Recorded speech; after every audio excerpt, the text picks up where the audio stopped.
Everyone hold hands! Allow me!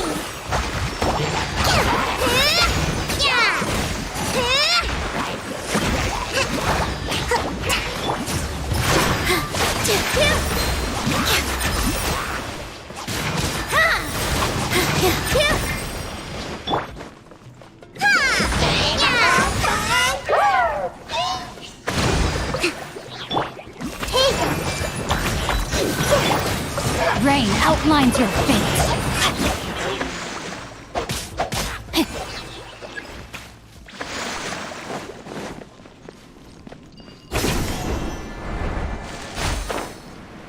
Body and mind.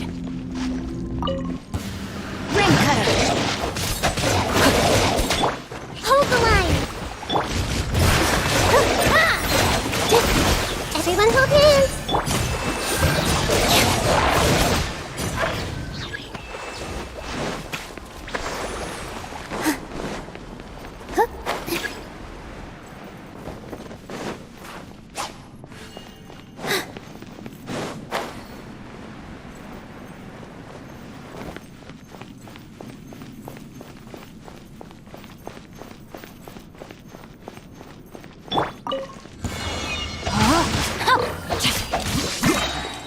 Witness the power of GreenBoi. Rest and rebuild! Covenant of the Deep! Let's go!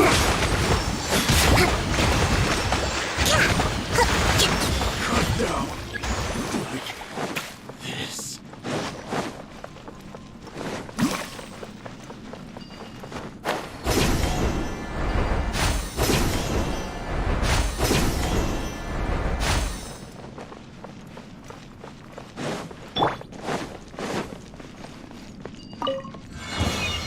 Following orders. Welcome!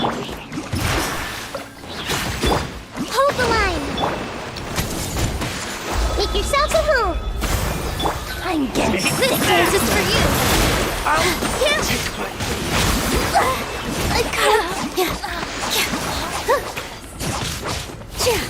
With all my strength! I'll be back. Pay your dues. I let my guard down. Rain outlines your fate. Let me weave you a verse. Allow me! No escape. Dance with the waves! Get positions! Grow, grow, grow! You can't run from death.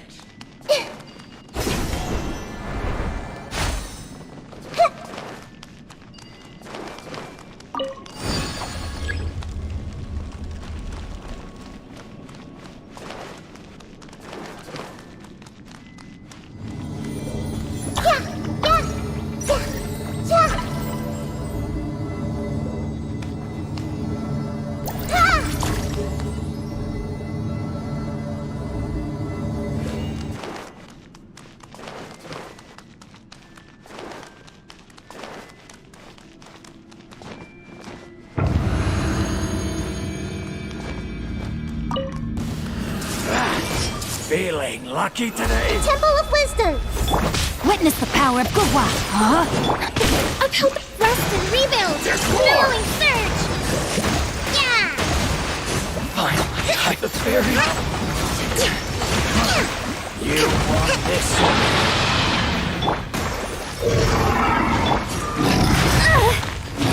This dance is for you! Yeah! Rain outlines your fate. Let me weave you a verse. Allow me! Covenant of the Deep!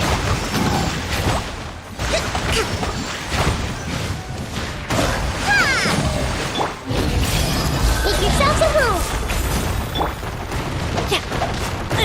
Time to act. Here! Hold the line!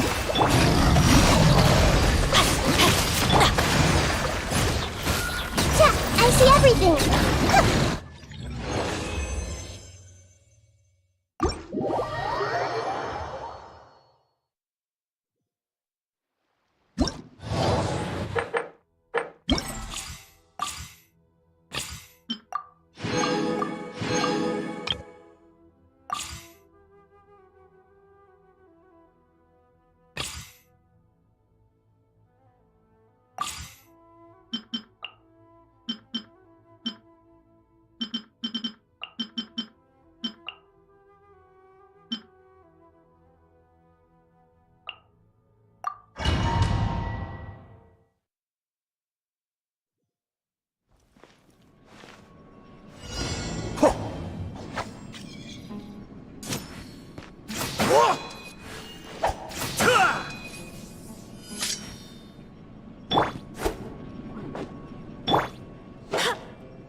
nature.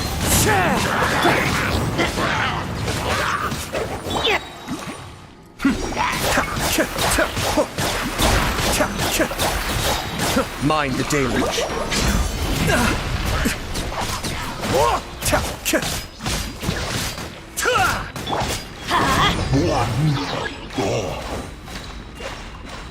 Off we go!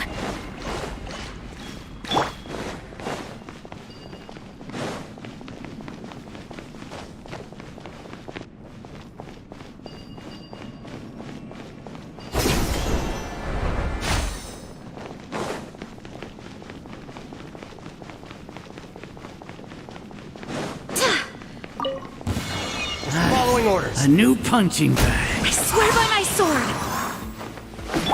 Everybody stand back!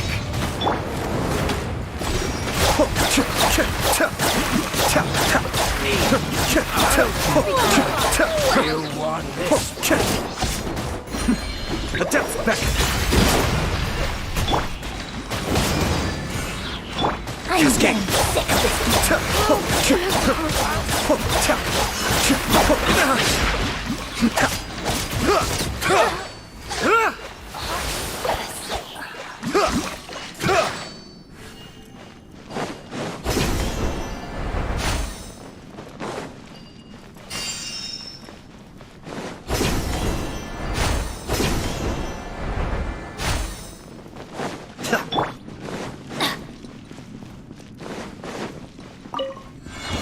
You'll get Go frostbite. in! The wind knows me.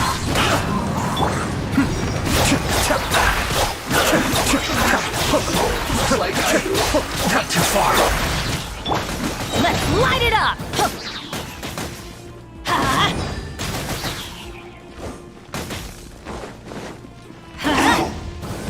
It's no problem. Was one!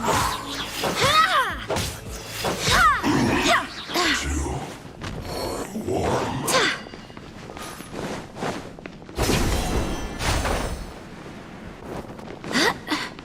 Adventure time!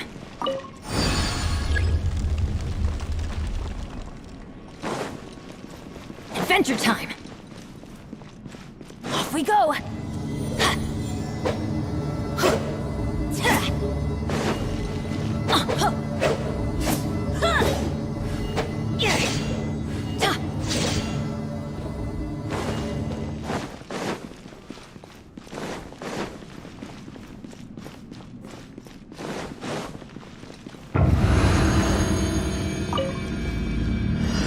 Everybody stand back! Wind strike. Fallen leaves. Adorn my night. Mind the deluge. Be still.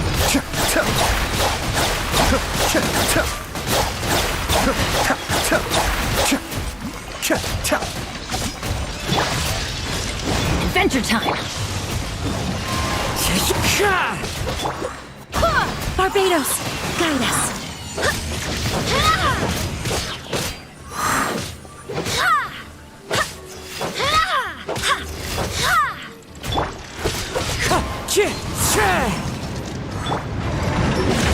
I'm going in!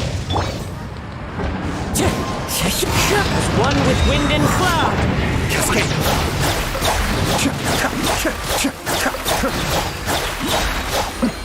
Adept back.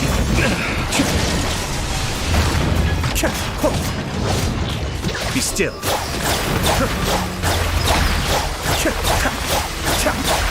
One of us has to go. Wind, hear me!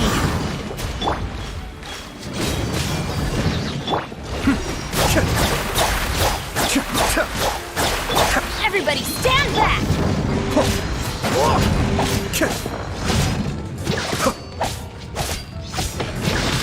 Cascade.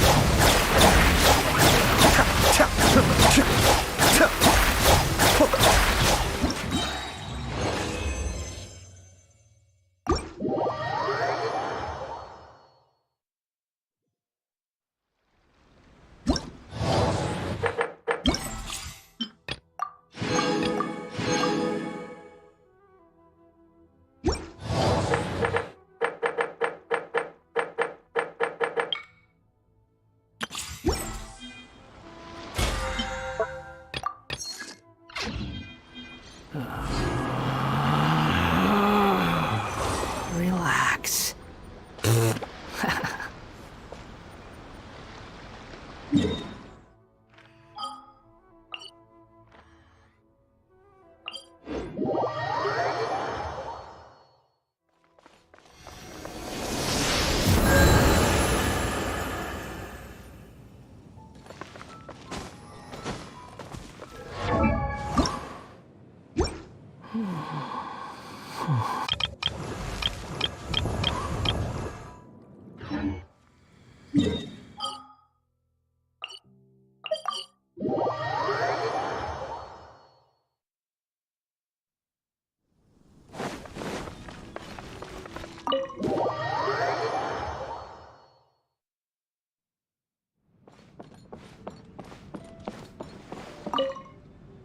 It's been a while. I've grown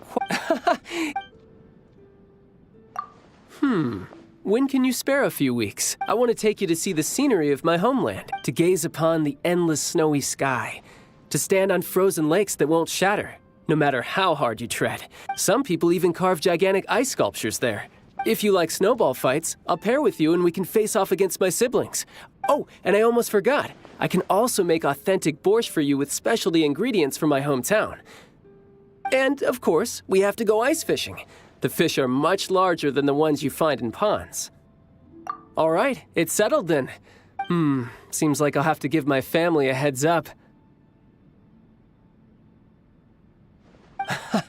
I can see it now. The beaming smiles on their faces as they gather around and read the letter.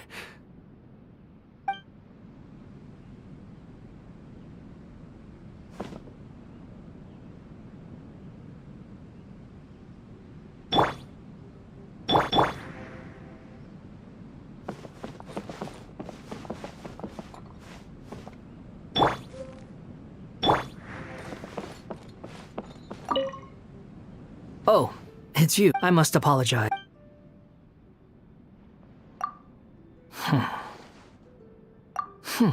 It's nothing. In your, realm, some areas are completely empty. I get it. There are always going to be those things that are just beyond our ability to manage. With some things, they improve over time. This is your home. Arrange it as you wish. I'm just another person passing through.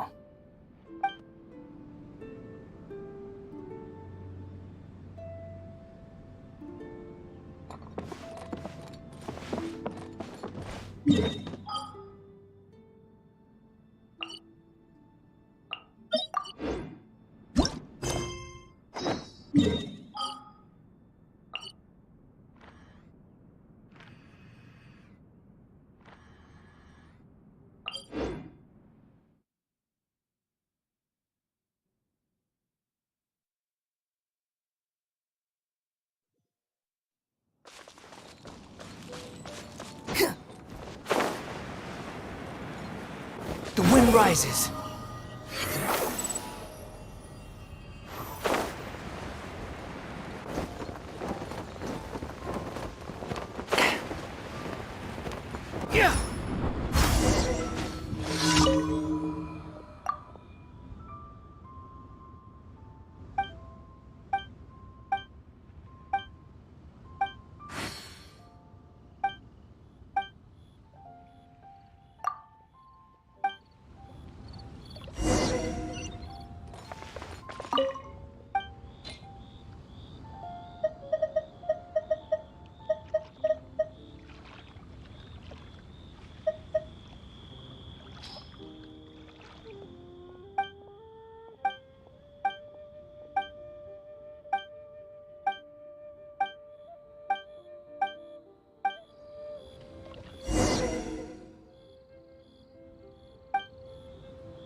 Quit following me.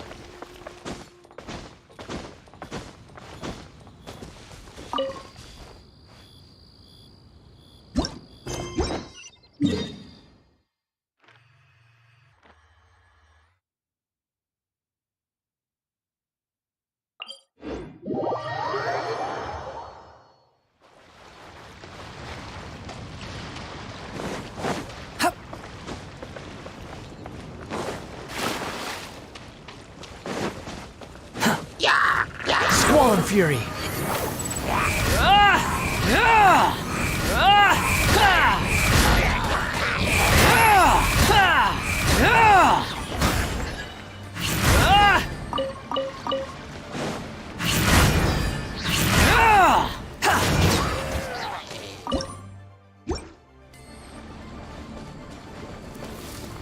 Behold!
Squall and fury.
Relax.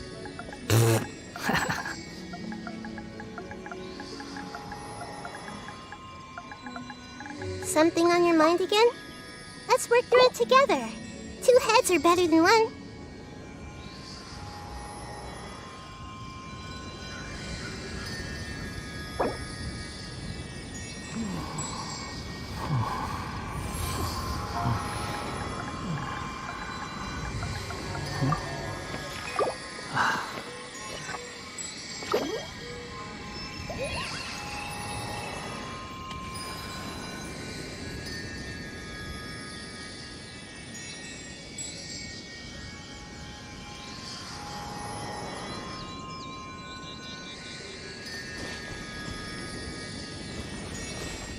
If you're not sure what to do,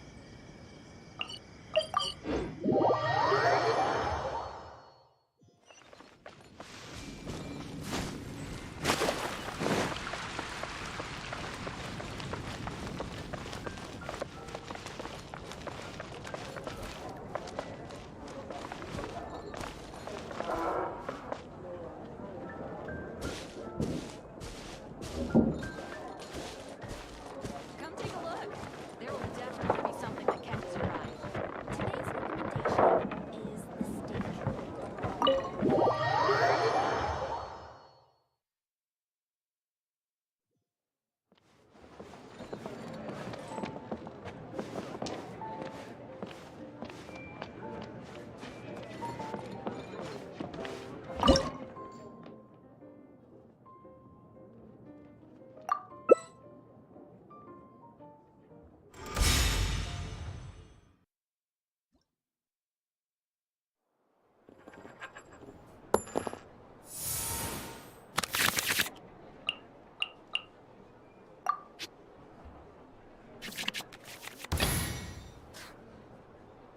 Kamisato Ayaka, present.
Shadows of Fate!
Let's go.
Let the wind lead.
What it is?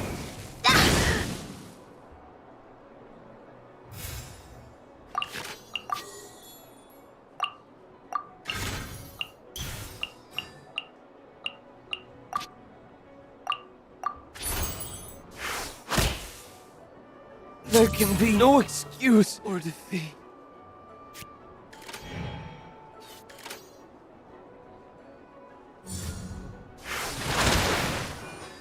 Oh, I have failed. I await your instruction.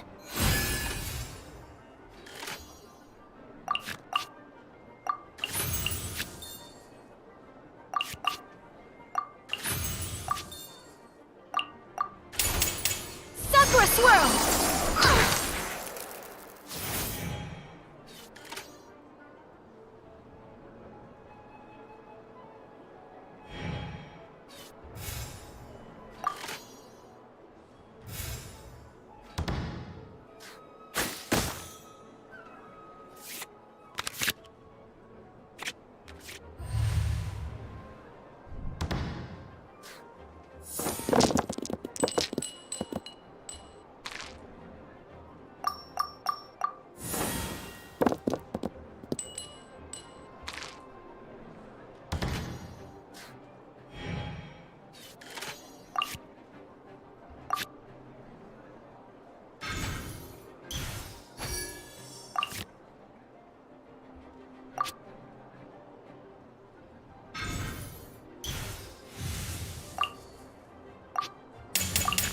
Fate is upon me! Much remains unfinished.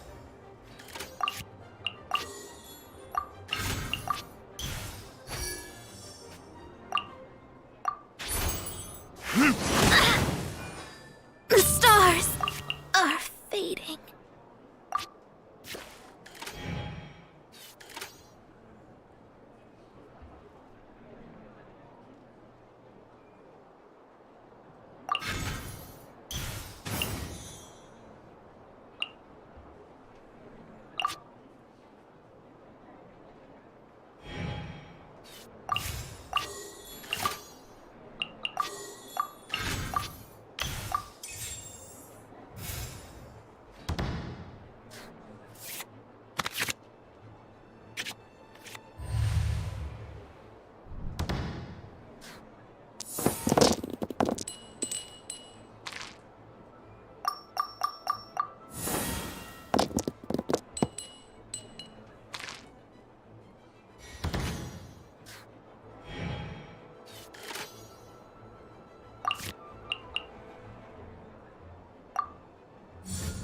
Go as one!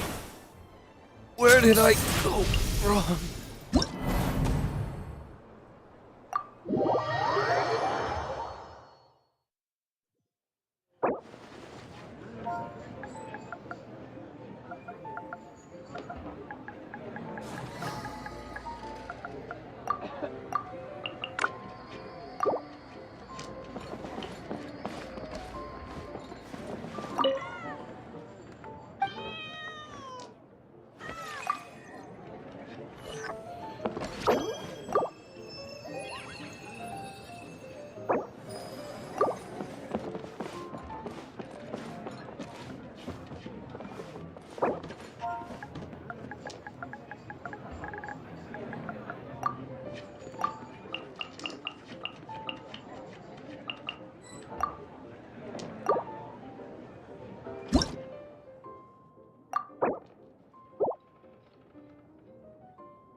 The wind rises.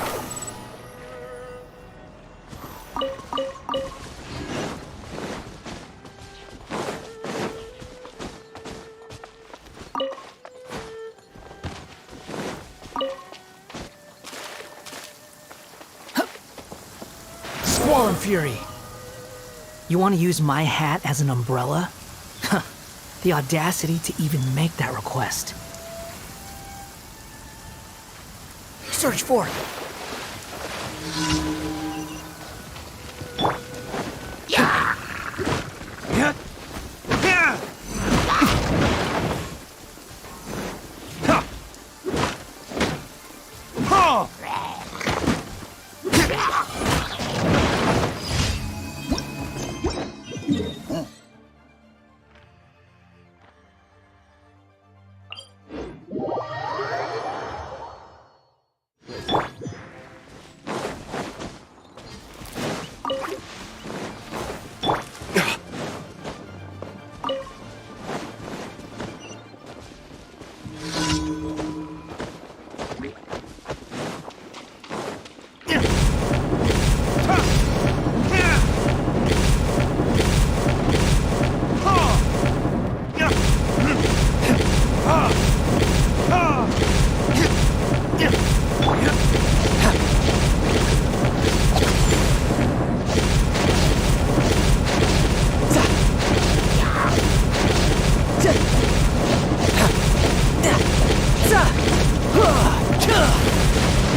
Traveler, Paimon, it's been a long time. Oh, fancy meeting you. Thanks to the help of... But I've been feeling... Nothing specifically. He's always sad. Anyway, my father's current... He seems very fond of you, too. I'm sure chatting with you will make him very happy.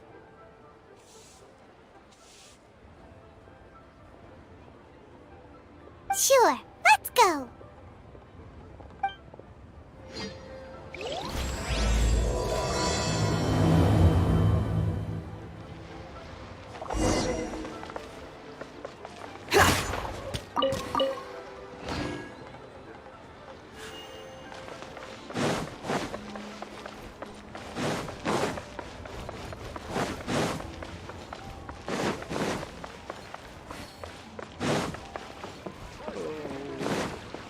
Ad Astra Abyssos. Thank you for The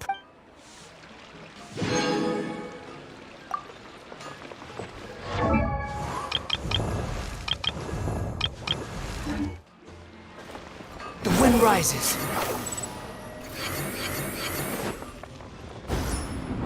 As I gaze out upon the sea, prose wells up inside of me.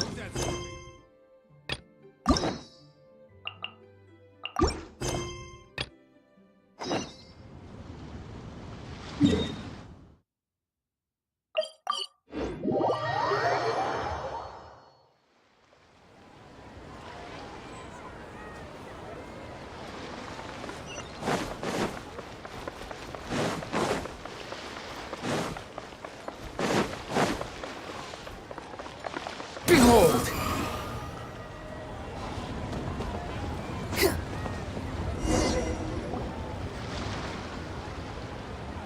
Uncle Tien, we're here to chat with you.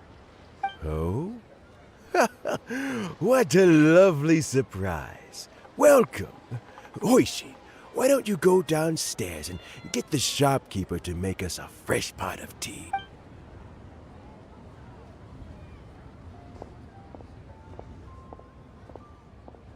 I heard that you've been traveling all over the place recently. Hoishin told you, didn't she? Don't worry, I'm quite all right. It's just the years gradually catching up with me. As I grow older, I'm starting to find that with many things, though the mind is willing, the flesh is weak. I am still very much in good standing as the Tianshu today. Nevertheless, I wish to pass on the position before my mental acuity begins to decline beyond redemption. How difficult is it to transfer the Tianshu position? Oh, well, you see, the Tianshu is a rather unique position among the Liyue Qixing. Historically speaking, the Tianshu rarely appears in public. We stay behind the scenes, planning and giving advice, so a public selection process would not be suitable. We also want to keep any prospective Tianshu candidates free from influence by outside forces, so we tend to be as discreet as possible in their assessment and appointment. For these reasons, the incumbent Tianshu typically recommends their candidate of choice, and this is then approved by the other Qixing members. So in other words, you pick someone, and then Lady Keqing, Lady Ningguang, and the other Qixing appoint them? Correct. Unfortunately, due to my health, I won't be able to assess every candidate myself. Not to despair, however, because I found someone exceptionally capable to act on my behalf as assessment officer.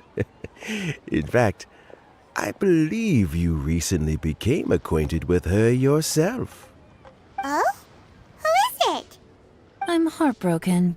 I thought it might take you a little longer than this to forget all about me. It's Yelan! Jackpot.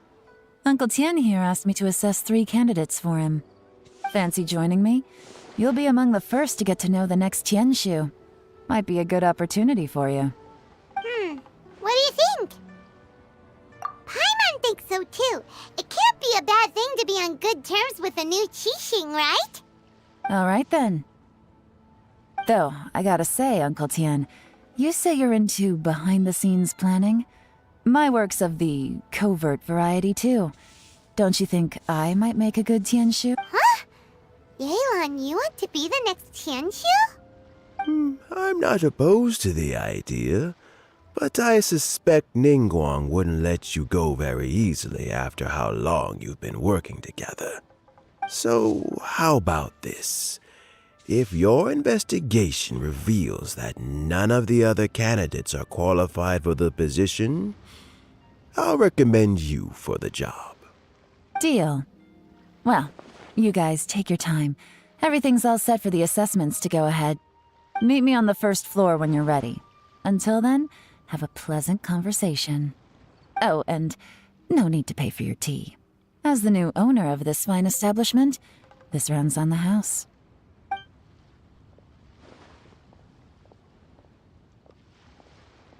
You're all set? Uncle Tian seems really worn down. It's like all his energy's gone.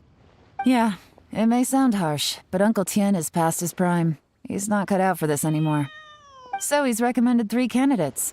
Their names are Qianwei, Mingboi, and Zhi. Qianwei is a wealthy entrepreneur. Mingboi works at the Liyue Ministry of Civil Affairs, and Zhi is focused on study and travel. Try to keep all that in mind.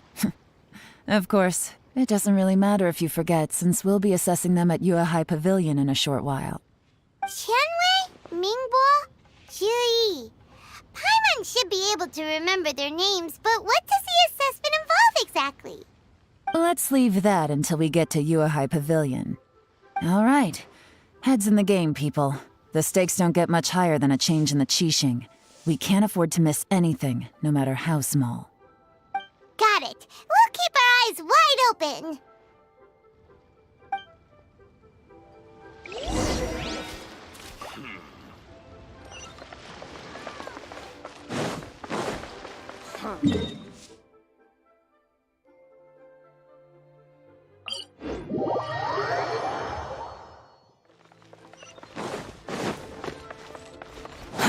Too slow.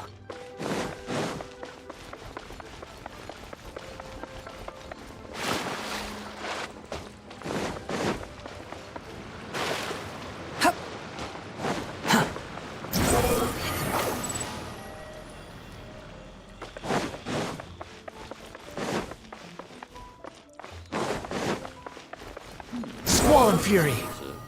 Neighborhood. My legs are getting sore. What is wrong with this assessment officer? This is a huge occasion and I don't even get a chair. I've dealt with all kinds of people in my time, but never have I been made to stand while I'm waiting for an appointment. Oh, I think it's fine. That's called being complacent. If you're happy to just accept the way things are, you'll never be able to change anything in the future. Oh, come on. That's just... Now you're just being unreasonable. All right, you two. Let's not get into a big argument over this. It's not worth it. Qianwei, that was a bit uncalled for, and Mingbo, cut him some slack. We've all been standing around for a while. It's natural to be getting irritable. Look, how about this? There's no rule saying we're obliged to stand up while we wait, so why don't we borrow some chairs from the guild nearby? Fine. They're not the best quality chairs, to be sure. But under the circumstances, it would be better than nothing.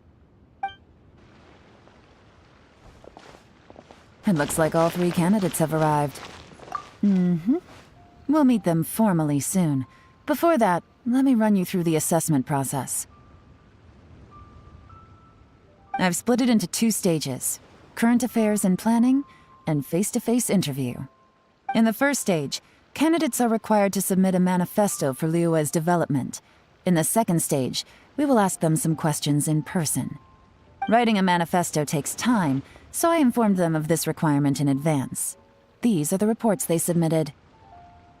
Wow. One of them is really thick. It's also worth mentioning a stipulation I gave them. Whoever is appointed as the new Tianshu will be expected to implement their plan as put forward in their manifesto. Failing the occurrence of some cataclysmic event, they will not be permitted to change their plan. Therefore, these 3 piles of documents in front of us represent where each candidate stands on key policy issues. There's still some time. Have a skim through, get a first impression of what each person's proposing. I'll be waiting off to the side. Just let me know when you're done.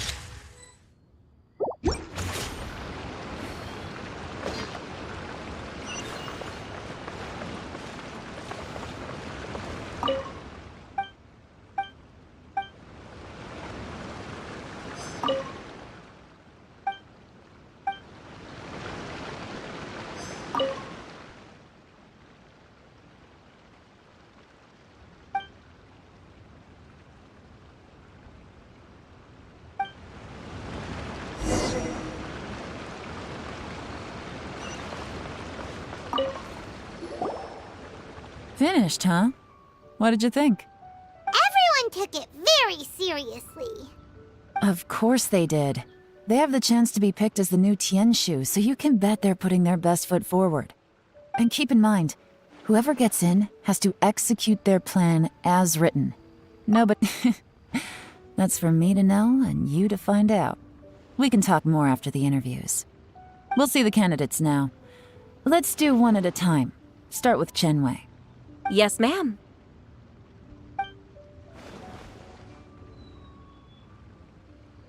Oh? So you two are the assessment officers, are you? I had assumed that given the great import of this situation, Lady Ningguang would perhaps be assessing us in person. I certainly hadn't imagined I'd be seeing two entirely unfamiliar faces. I trust you've read through my manifesto? I'd be more than happy to clarify any details you found difficult to grasp. It was written with an expert audience in mind, after all. Mind your tone, mister. Relax. It wasn't intended as a personal slight against anyone in particular. I was simply stating a fact. Cloud Retainer? You know this Adeptus? With your sterling reputation, you must have a respectable level of erudition. Perhaps you will be able to understand the concepts I have put forward. Although I shouldn't get my hopes up. Oh, is it my turn? Yes. Please introduce yourself. I'm, Mingbo. I work in the Ministry of Civil Affairs. I've worked there for, 9 years, 5 months, and 3 days. In that time, I've handled, 2,347 cases. I have 12 active cases at the moment. They should be concluded in, 16 days? My current work is related to urban planning, and I'm also responsible for, auditing the accounts. To be more precise, there are 3 parts to the accounts, namely... Is it just Paimon, or is he not very good at public speaking? You know what? Let's leave the self-introduction there and move on to some questions. Oh, okay. Sorry.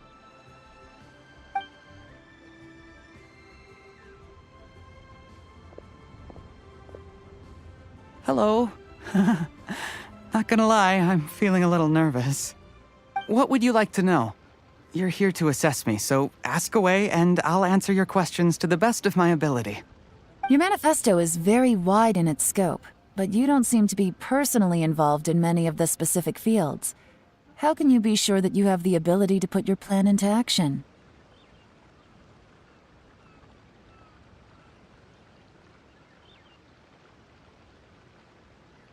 Very fair question. I completely understand where you're coming from. But I'm confident in my plan.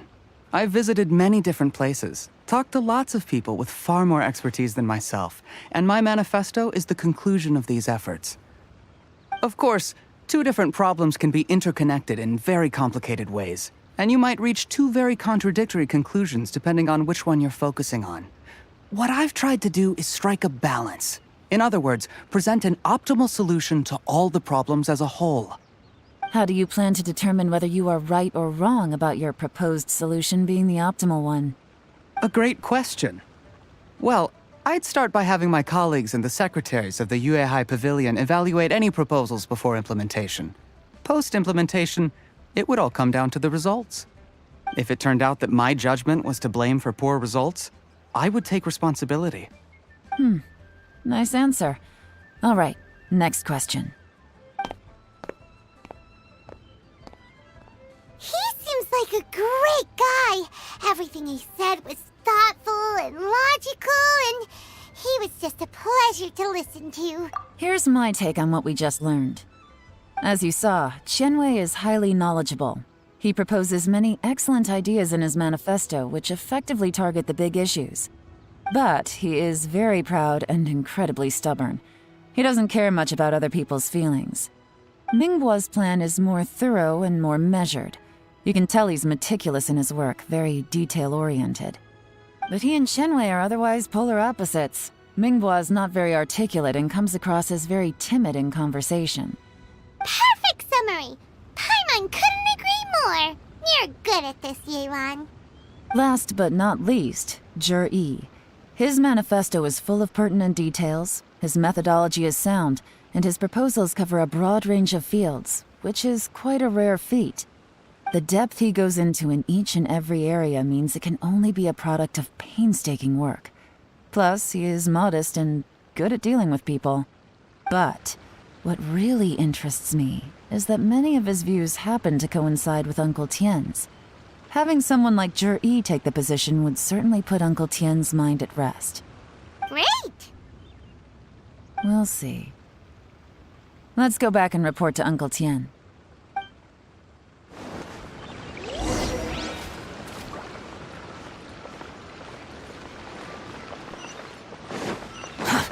too slow.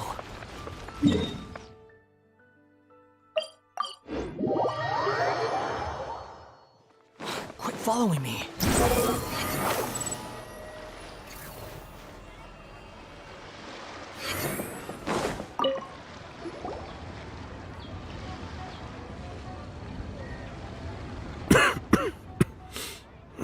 I see. Then it's more or less as I anticipated. All right, then let me ask this. The ideas in Jur-E's manifesto are very similar to your own. Is there any particular reason behind this? Oh, I didn't want to say anything when I gave you the list of candidates, for fear of affecting your judgment. But I can tell you now.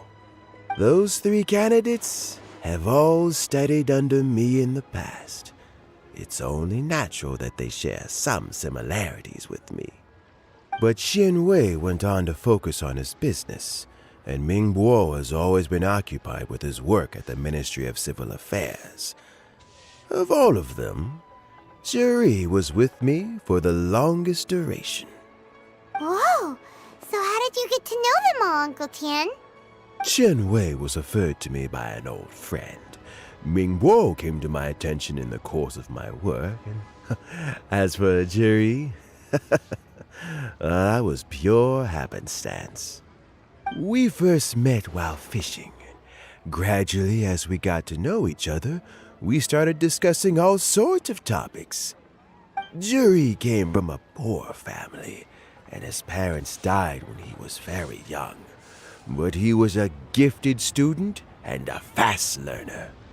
He reminded me of a younger version of myself, so I started out giving him a few words of advice when we were out fishing and noticed how quickly he caught on.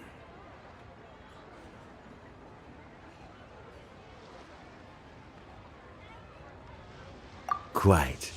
And now, all of a sudden, he's grown into a mature young man.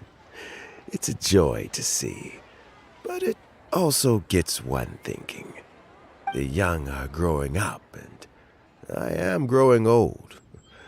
How time flies. No one can escape the sight. I don't know, Uncle Tian. You still seem in pretty good shape to me. You might have another few years of work left in you, don't you think? Oh, you. There's really no need to console me. Having less energy than I used to isn't such a bad thing. It just means I finally have a good reason to retire and spend my days doing what old men like me should be doing. Going fishing whenever I feel like it. Sounds like you sure love fishing, Uncle Tian. Ooh, there's nothing quite like fishing to pass the time.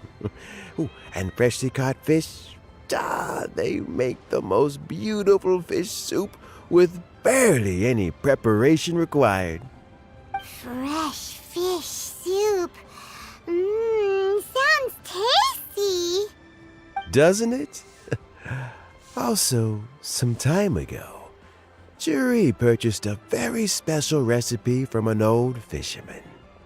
When we've been fishing recently, Juri always brings some extra ingredients he prepared in advance. The addition of these makes the soup taste even more wonderful. That flavor makes for a fond memory. But at my age, who knows how many more chances I have left to taste it again. Oh, can Paimon come next time too?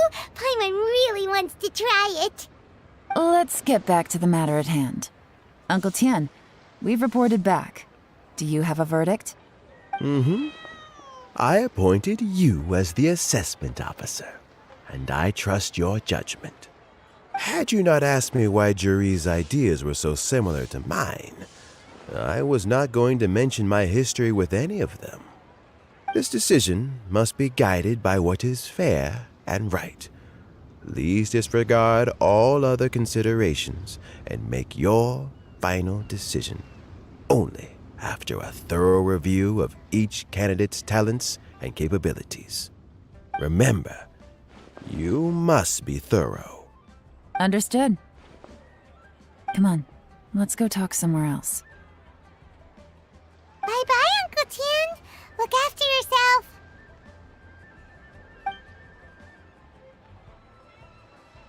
So, it's gonna be Jiri, right? His manifesto was written well, and he's the best speaker. Easy. Let's not rush. There's no time limit for this assessment. Huh? So, are you gonna give them more tests or something? No, nothing like that. The assessment itself is complete. But let me give you a word of advice. Things are not always as they appear. The biggest no-no in intelligence work is to only get information from the person of interest themselves. The truth is almost always hidden beneath many layers of deception. You have to get information through many different channels. For example, Wenyuan, Shenghua. Yes? Lady Yelan, what are your orders? Ugh! Who are they? Where did they come from? Did they scare you? These two are Wenyuan and Shenghua. They work for me. As my trusted assistants, they are always standing guard nearby. They also perform various assignments as required. Shenghua is a business expert who gets his information by trading. Wenyuan relies on word of mouth. And there's also Upei, who's not here right now. That meathead must have been out there on sea surveillance for some time now. Is he all right? I seem to remember that he can't swim. Nothing can take that guy down. Certainly not a little wind and waves. Shenghua, visit all the commerce guilds and look into Qianwei's background. Wenyuan, go to the Ministry of Civil Affairs and look through Mingbo's work files. Yes, ma'am. So what about Jiri? Jiri, well, obviously as the most promising candidate, we will be investigating him ourselves. Let's go to the docks first. Lots of people passing through there. You can find out all kinds of things. If we're looking for information, why don't we try talking to Bulai, the owner of Wanyu Boutique? He does business at the North Wharf. Maybe he has some news for us. That's actually not a bad idea. Let's go and ask him.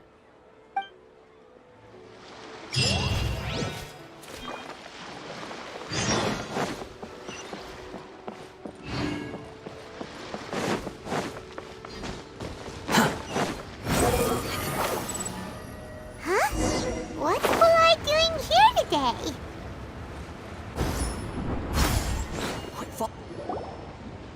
Look, your asking price for this batch is just too high. I can't. Come on, hear me out.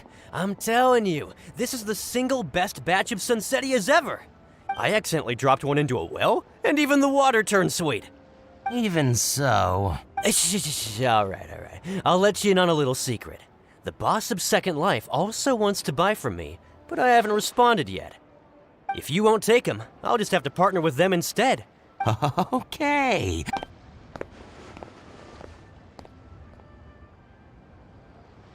Oh, what are you doing here?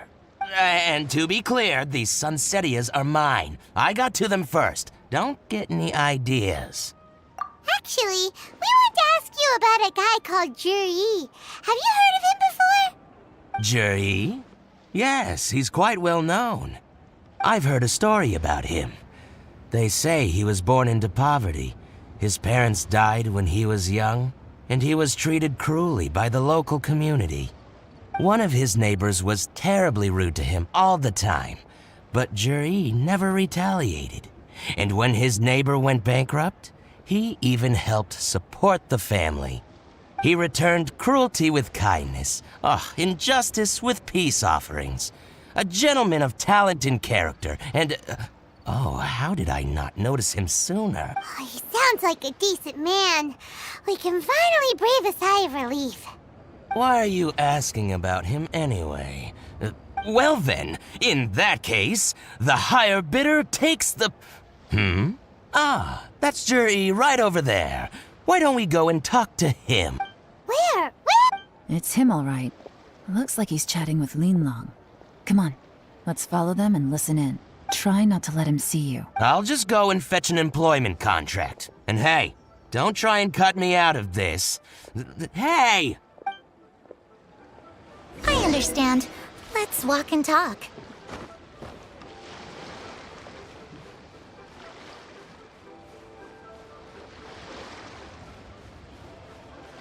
So, you were looking to buy a wineware set? Oh, now I can see that you're a connoisseur, so I won't bother trying to con you. I trust you understand our shop quite well?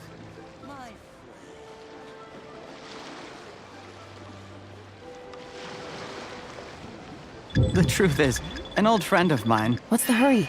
Don't get too close, or he'll see you.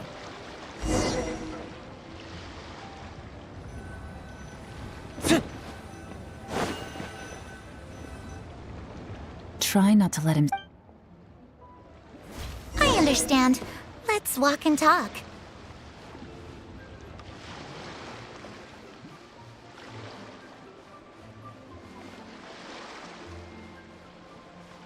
So, you were looking to buy a wineware set? Oh, now I can see that you're a connoisseur, so I won't bother trying to con you. I trust you understand our shop quite well?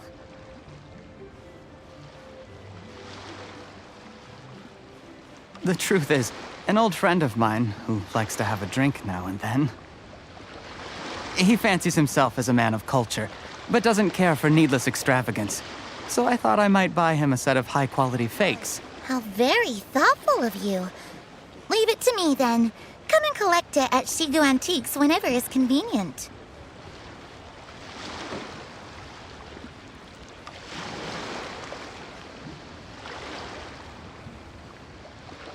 Thank you very much, Miss Linlong. It's my pleasure, Mr. Juri. These days, it's quite rare for someone of your standing to still keep up with their old friends. It's nice to see. I'll be sure to pick out a good set for you. You can count on me.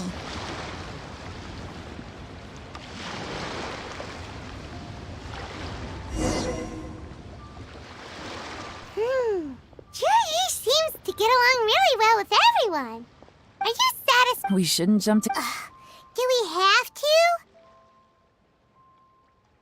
Wait, you're not just trying to dig up some dirt on Juri because you want to be Tianchu yourself. Maybe I am. Maybe I'm not. But hey, if I do become Tianshu, I'll look out for you guys. You'll be able to try all the finest food for free. How does that sound? We will? Well, come on! Off to the South Wharf we go!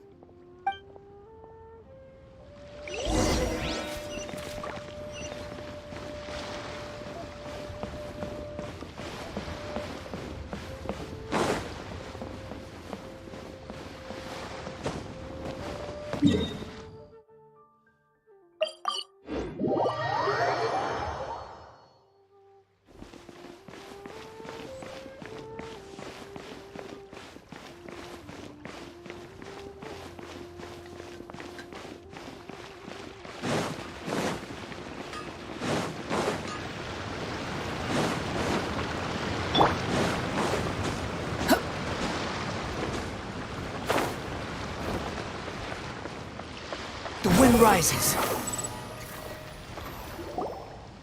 The wharf is as busy as ever. I hear the anglers here sometimes sell their fish to the nearby fishmongers.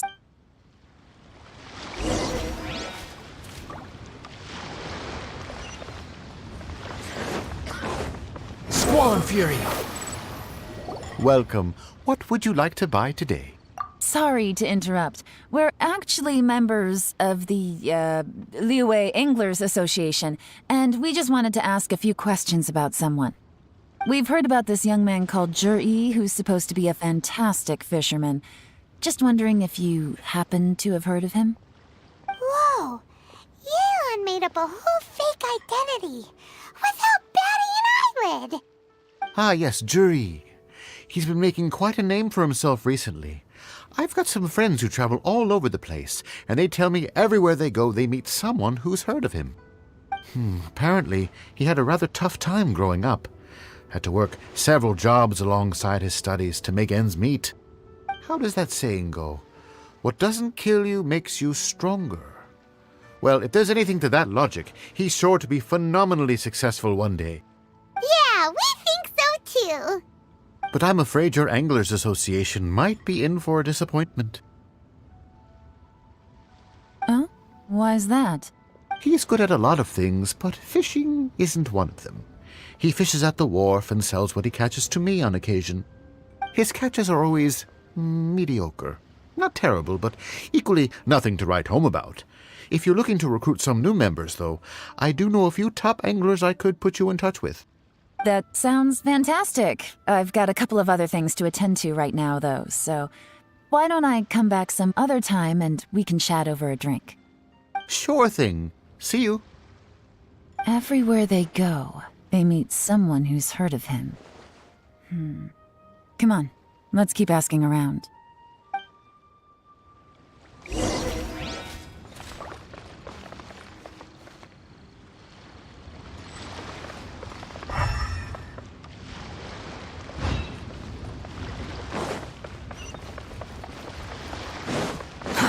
Too slow.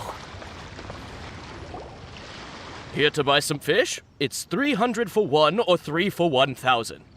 You better hurry. When they're gone, they're gone. Hello, we're from the Society for Fish Price Research. We'd just like to ask a few questions. Wow, she switched identity again. Society for Fish Price Research? I haven't done anything illegal. Please, don't worry. We're just here to conduct a simple survey. We've heard about a certain Jur-E who's been selling fresh fish at low prices in this area recently. Do you know anything about this? So this isn't about me. You should have said something, you know. I know the guy. I can tell you what I know. I haven't heard anything about him selling fresh fish at low prices, but it wouldn't surprise me if it was him. Oh? Why is that? Because he's so poor. His parents died when he was very young, and his alcoholic father still owed a huge amount of debt. No one wanted anything to do with him. He was still a kid when he first came to the wharf. His clothes were ragged, and he had a bandage wrapped around his head. And he managed to survive, thanks to Uncle Tien, who gave him some food. But still to this day, he doesn't have a lot of mora to his name. I mean, he can afford to eat and everything, but you'll often see him haggling with others over just a few mora. So, I wouldn't be surprised to find out he's been selling a few fish. It's not like he catches much anyway, so it's not going to affect my business. Don't tell him I said that. You'd rather he didn't know? Well, I spoke to him once, briefly, and I just had a feeling that he really cares what other people think of him. I think he has pretty low self-esteem, but hey, it's hardly my place to say anything. What he's achieved already puts most people to shame. And nobody's perfect. I just wouldn't want to upset him, that's all. I see. Well, thank you for sharing that with us. Not a problem. And just for the record, there's absolutely nothing wrong with the price of my fish. The more times you say it, the less convincing it becomes. Doesn't have a lot of mora to his name. Okay, let's keep going.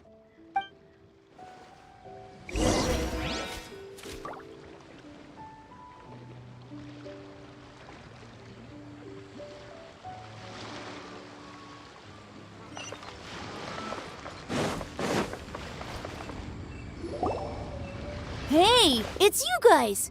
Wait, what's the phrase? Oh yeah, honored to meet you. What brings you to me? The truth is, we are but newcomers to this territory.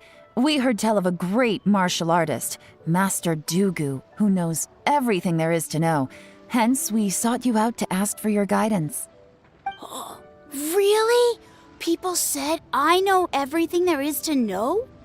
But of course, we also heard that Master Dugu is a kind and virtuous swordsman who never turns away anyone who comes with questions. Great! So what do you wish to know? Nothing happens on this street that I don't know about. Now she's lying to a kid. So, Master Dugu, have you heard of one by the name of Jur-E?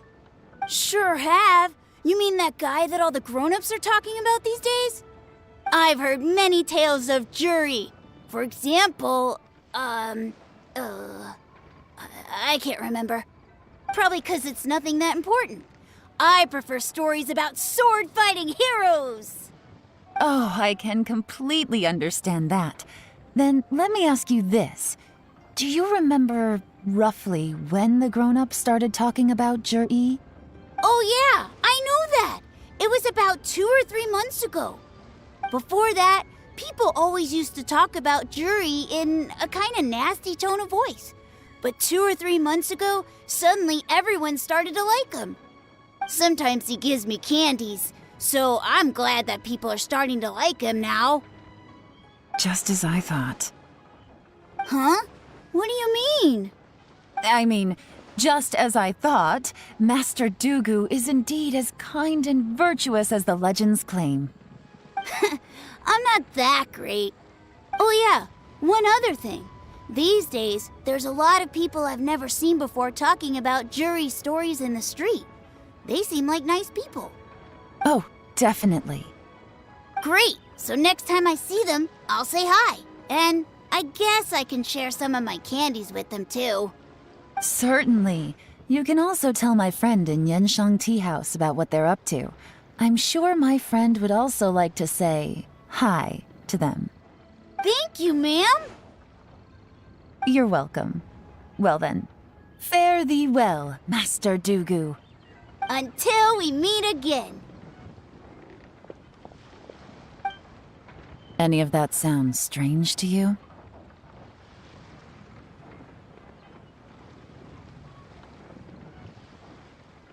Strange? What was strange about it? Juri seems to have a great reputation. Uncle Soon and Uncle Gao spoke highly of him, and Dugu Shuo seems to like him too. True. But the issue is, where did his sudden celebrity come from? It almost seems too good to be true. Sudden? Too good to be true? What do you mean? So he returns cruelty with kindness and had to work to support his studies. These are the kinds of things that make someone well known in their hometown. But Uncle Soon said even his friends who travel far and wide hear about him wherever they go. That's a little over the top, if you ask me.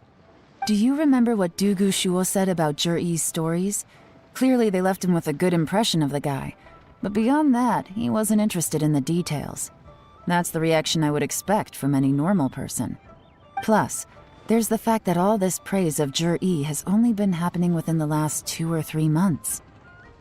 His childhood, his studies, the thing with his neighbor, none of these are recent events. So why are these stories only going around now? When you put it like that, it is kinda strange. Of course, if that's all there was to it, I wouldn't look into it any further. Juri was born into a poor family. Paying people to get his stories out there is within the rules of the game as far as I'm concerned. The problem is, do you remember what Uncle Gao said about him? He's stayed poor his whole life.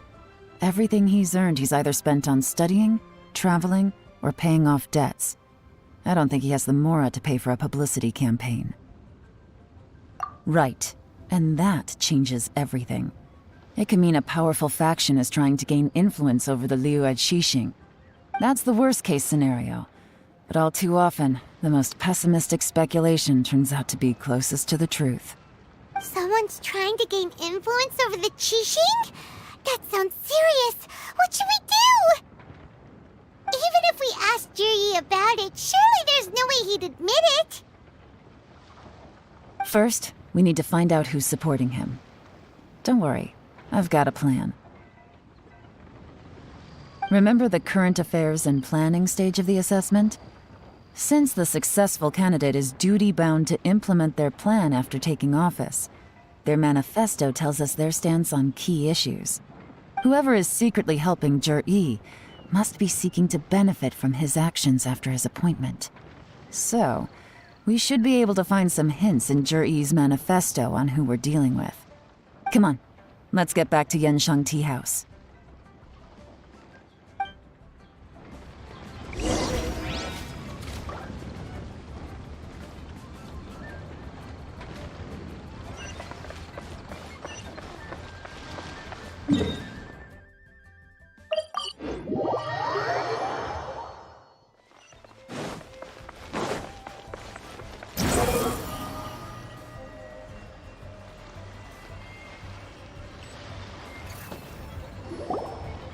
GreenBoi's manifesto covers a huge range of topics. Looking for details that don't add up will be like trying to find a needle in a haystack.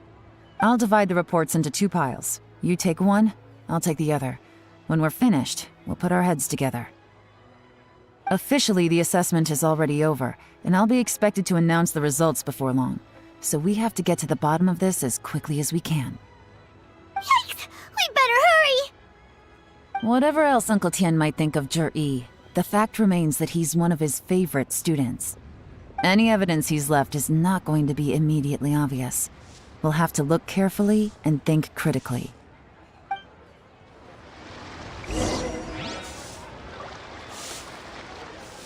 Wretched vermin!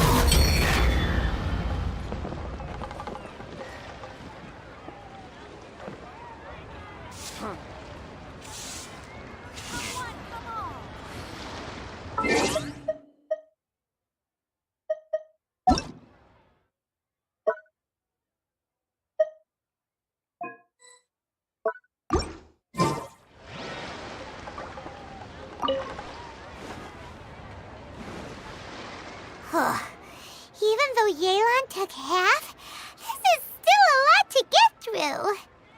Well, we gotta start somewhere.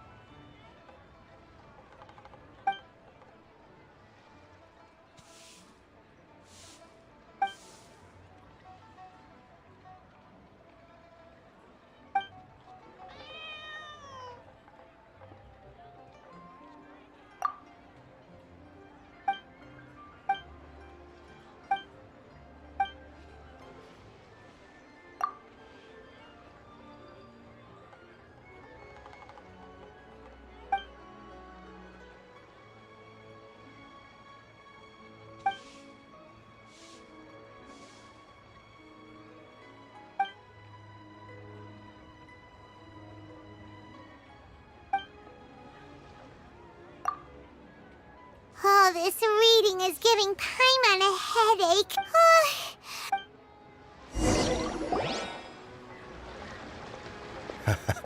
headache. Looks like I'm the first one back, as usual. Oh, hey! It's one of Yelan's little helpers, Shenghua!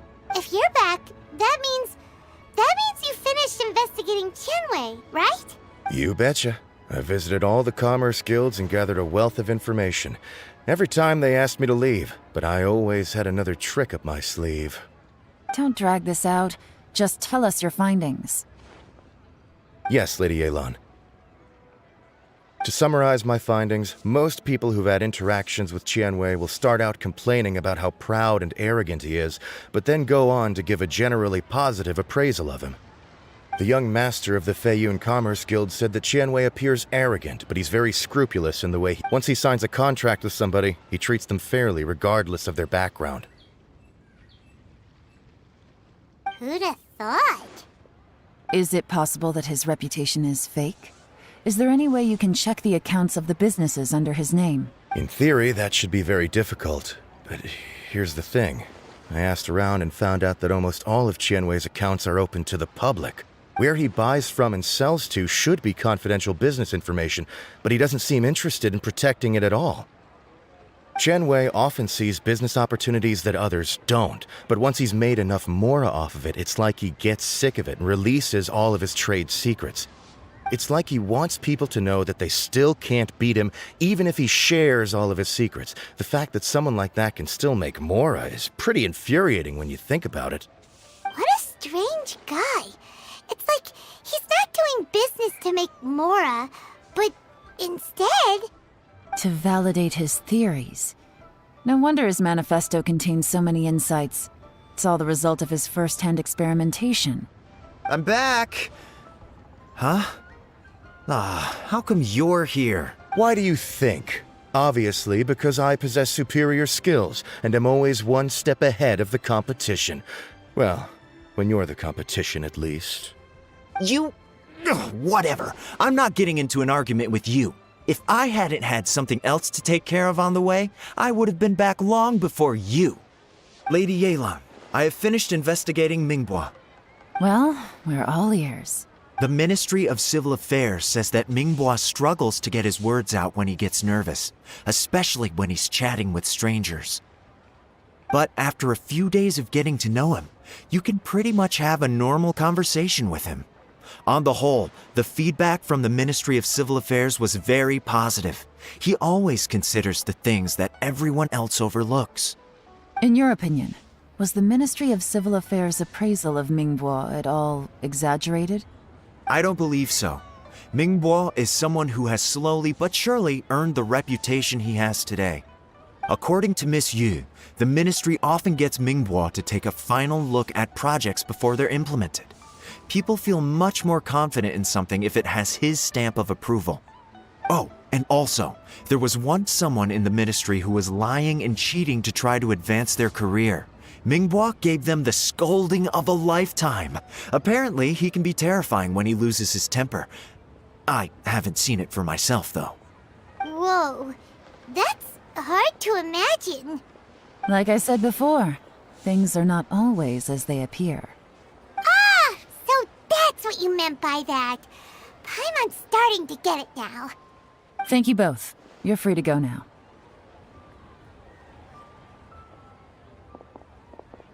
So, have you finished reading the manifesto? We still have a bit left.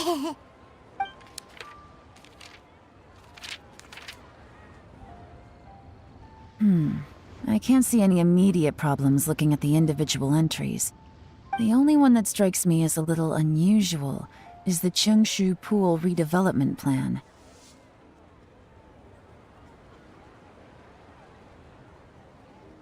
Cheongshu Pool has always been home to many secrets. Plus, Ajdaha once wrought havoc there, so there are even more secrets buried deep underground. At some point, a rumor began to go around that there is great treasure buried beneath Cheongshu Pool. A long time ago, with the approval of the Qixing, a mining team conducted an exploratory excavation there. So, did they find any treasure? None. The ruin was completely impenetrable. The only way they could have gotten through the solid rock would have been by blowing it open with a special kind of explosive. The technology wasn't mature enough at that time, so the excavation project was shut down and the treasure became a mere legend. Zhi-Yi's manifesto focuses on solving problems, and this treasure hunt seems extremely risky. It seems out of step with the rest of his plans. Still, this one fact alone doesn't tell us much. Everyone wants to get their hands on this treasure. The treasure hoarders, the Fatui, even local Liyue factions. Did you find anything? Excavation? Project? Treasure? Did we read anything similar in our half of the manifesto? Oh yeah! Zhi-Yi said the Blackcliff Forge workers should get right of first refusal if any suitable projects come up. Did he now? Well, that makes everything much clearer. So Zhi-Yi wants the Blackcliff Forge to excavate the treasure of Cheongshu Pool. Does that mean the Blackcliff Forge is Zhi-Yi's secret supporter? No, not likely. I've looked into the Blackcliff Forge before. They aren't involved with any powerful factions at present. They do possess some specialized explosives, but it would seem more trouble than it's worth to put so many resources into a risky project like this. Still, since the clues are pointing toward the Blackcliff Forge, we should see where they lead. We may well find something new. Shenwei and Mingboi both turned out to be completely different than what we thought. What about Zhi-Yi? Is there another side to him too?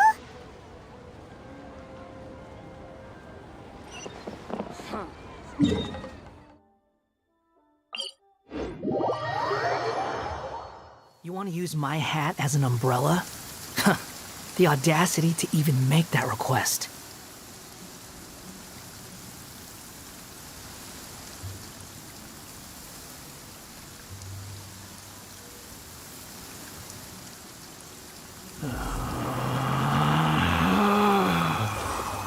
Relax.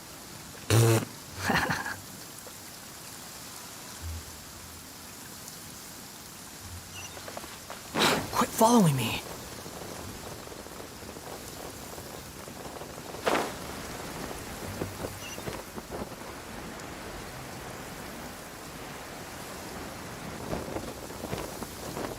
This is the Black Cliff Forge. Let's look around for clues.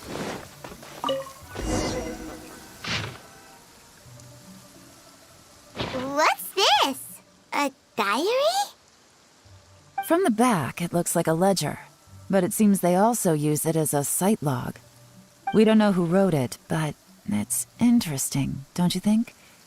These newcomers, who could have sent them? You think they're suspicious? Yes. Look, it says right there, one of them's already been promoted to team leader. At this rate, by the time the Qingshu Pool redevelopment plan is ready to roll, they'll be the technical backbone of the team. That'll give them the chance to take a lot of liberties. They can copy any secret texts or steal any treasure they find underground. Imagine if we didn't suspect anything. By the time Jur-E recommends the Blackcliff Forge for the excavation project, at most we would maybe do a fresh background check on the place. No red flags if all they did was change some key staff. And even if we decided to vet the staff individually, they'd have had more than enough time by then to come up with fake identities. That's the advantage of planning this far in advance. It was a clever move. When you put it like that, it all makes sense. If we hadn't found this out, someone else would have stolen the treasure. So, who's really behind all this? That's a question for the newcomers. But let's start with that worker over there for now.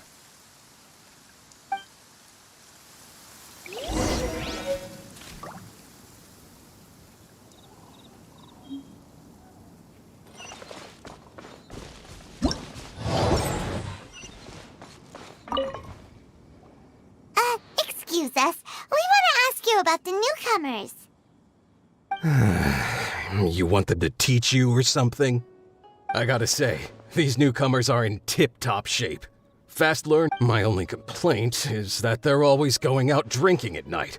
But they never let us join them.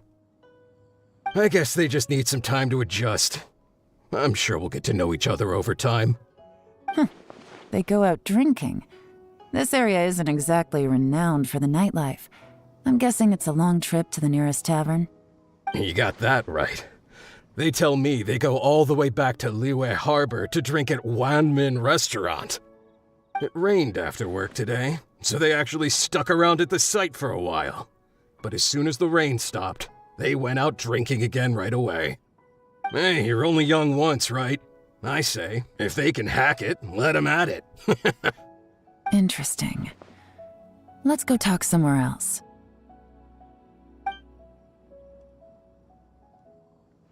Looks like our hunch was on the moor. Drinking in Liyue Harbor, huh? Some cover story. I'll wager they've been going to intelligence updates. Good thing it rained today. It means they'll leave footprints. I doubt they'd give themselves away that easily, but let's follow them and try our luck.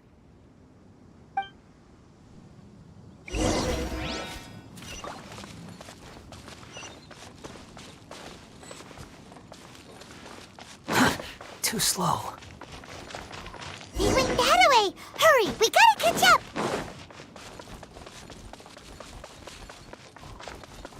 Quit following me.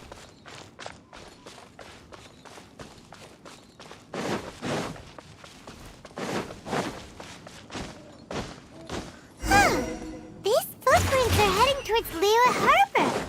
Maybe we were wrong about them. Just as I thought. They didn't go to Liyue Harbor. They went that way.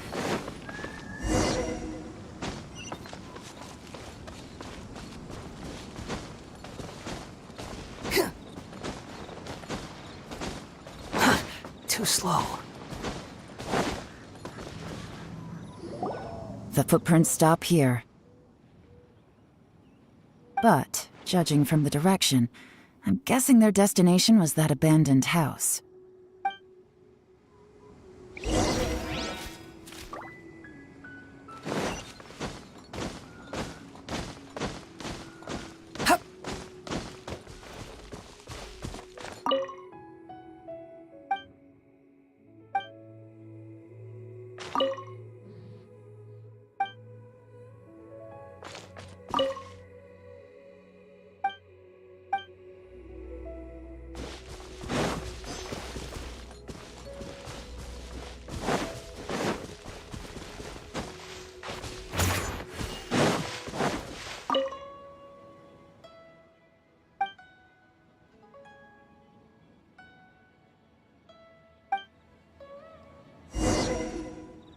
Looks like we were too late. This has gotta be where the newcomers were. Look at these ashes. Could there be anything left? Maybe The odds of that are very... Why don't we wait for... We can't count on that. To me, that says that... Darn! Make no mistake, I smelled something. Those newcomers probably thought they'd be safe as long as they burned the letters. But what they failed to consider is that paper and ink from different regions produce different odors when they're burned. Really? Paimon can't smell anything. Do you smell anything? There is a certain place with a freezing cold climate where there's nothing but ice as far as the eye can see. Some wealthy people there put floral fragrance in their ink as a way of injecting a little romance into their writing. When that fragrant ink is burned, this is the exact odor that it leaves behind. Exactly. The evidence will soon be blown, but it's all I need. Now I know who we're dealing with. I can plan our next move. Lady Yelan! Oh, thank goodness I finally found you. I thought I'd never see you again. Who are you? Don't be alarmed. This is Upei. He's Wenyuan and Shanghua's colleague. I sent him to look into Zhiyi's regular contacts.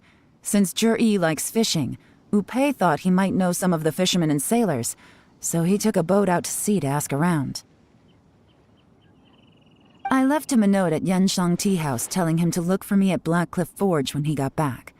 If there'd been an ambush waiting for us there. So, what did you find out at sea? Forgive my incompetence. I'm afraid I've come up empty-handed. I asked all the fishermen multiple times, but none of them had any interactions with Zhiyi before. Then the waves got so choppy I ended up falling overboard. Fortunately, someone managed to drag me out. When I got back, I heard that you'd gone to Blackcliff Forge and might need backup, so I went straight there as fast as I could. Didn't even stop to change my clothes. Well, Uncle Tian said that Zhiyi once bought a recipe from one of the fishermen. Did you hear anything about that at all? What? That's news to me. No, that's not possible. It's absolutely not possible. Lady Yelan. Interesting. Then I wonder how that even more wonderful fish soup came about. Fish soup? What fish soup? Nothing. Our priority right now is to find a way to get our hands on some solid evidence. Well, any suggestions? Not a bad idea. Upei, what do you think? Honestly, I've already tried following Zhiyi, but the guy's too cautious. Never meets with anyone suspicious. Okay, so tailing's out. No, we'll still need to tail him. But first, we need to do some groundwork. Groundwork? When you've worked in intelligence for a long time, you'll understand that no one can stay on high alert forever. Especially when he thinks he's about to win. Tomorrow morning, I'll announce his victory at Yuehai Pavilion. Take a guess what you think he'll do next. Be sure to arrive on time. You won't want to miss the show.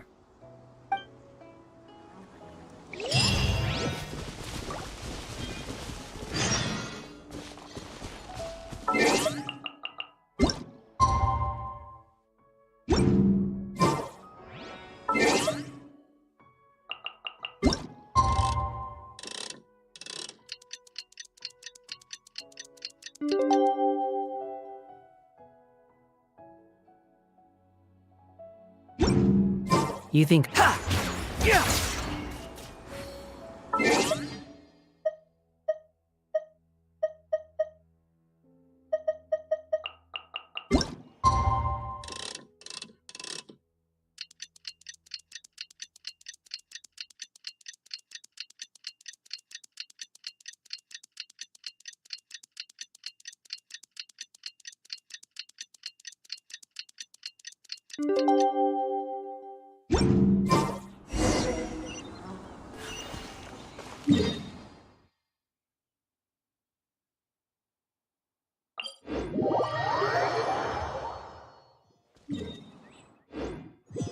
The wind rises.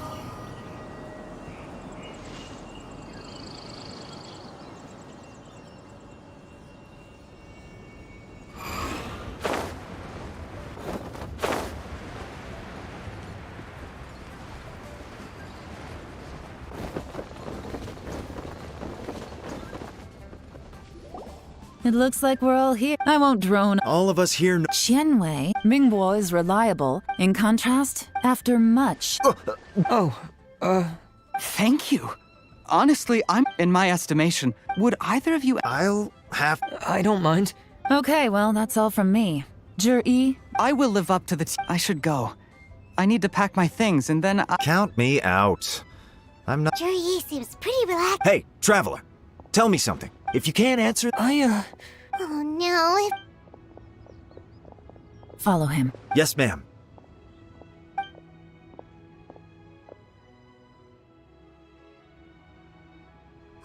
We finally... Lady Yelan, Zhi has gone toward... Follow him. So Zhi really sided with the Fatui? But Uncle Tian thinks so highly of him. Why would he do this? Difficult to say, but everything should become a lot clearer when we find him. Behold!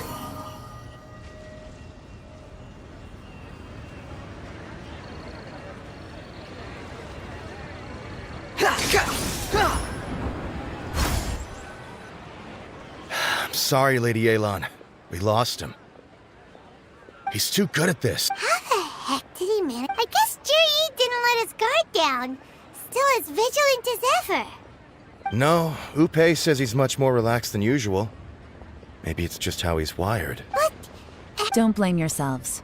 Let's not forget he was trained by Uncle Tian himself. Evading detection is not an unusual skill for him to have.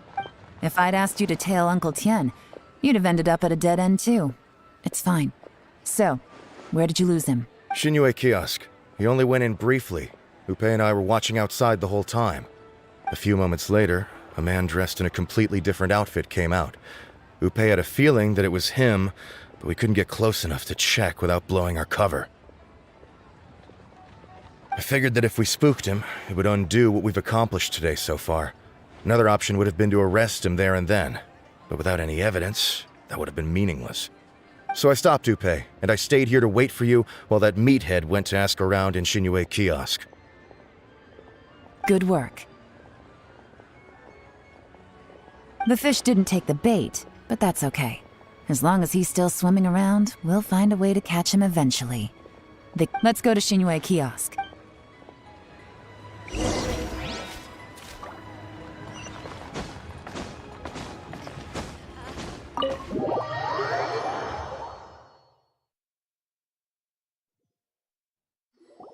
Could you explain to me how that works?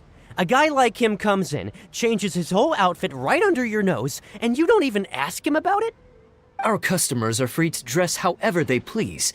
What grounds would I have to question him? Okay, fair enough, but didn't you think it was just a little bit strange?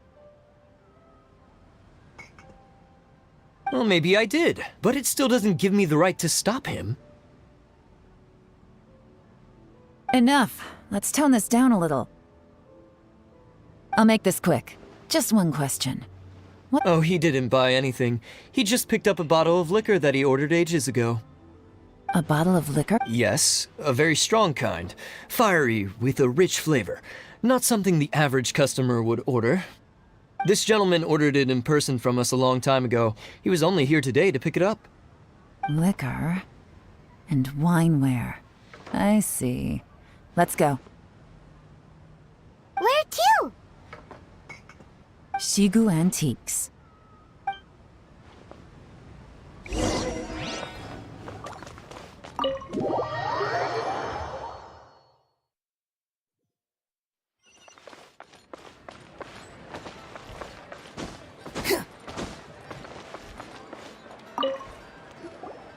Hey, Miss Linlong. Sorry to bother you. Zhi ordered a wanware set from you not long ago, right? We're friends of his. He's been telling us how impressed he is with the quality, considering how affordable it was. So we just had to come and take a look for ourselves. Sure. Which model are you looking for?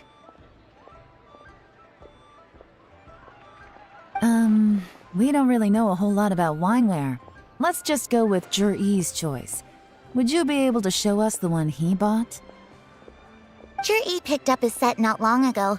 As a quality imitation of an antique wineware set, it has the look and feel of a luxury item. Just so you're aware, we don't have many of this model left in stock, and now that Mr. Juri has taken one, I'm afraid it may encourage the price to go up a little. Don't worry, price shouldn't be an issue. I'm sure we can work something out. But I'm just a little hazy on one thing. Did Juri's wineware set include wine glasses, or...? For this set, the wine glasses are sold separately. Minimum purchase is 1 glass, maximum is 4. Mr. Juri bought 2. Okay. Thanks, Lin Long. Seems there's a little more to buying wineware than I first thought. We'll have to mull it over. Well, don't take too long. We could sell out any day now. All right, see you next time.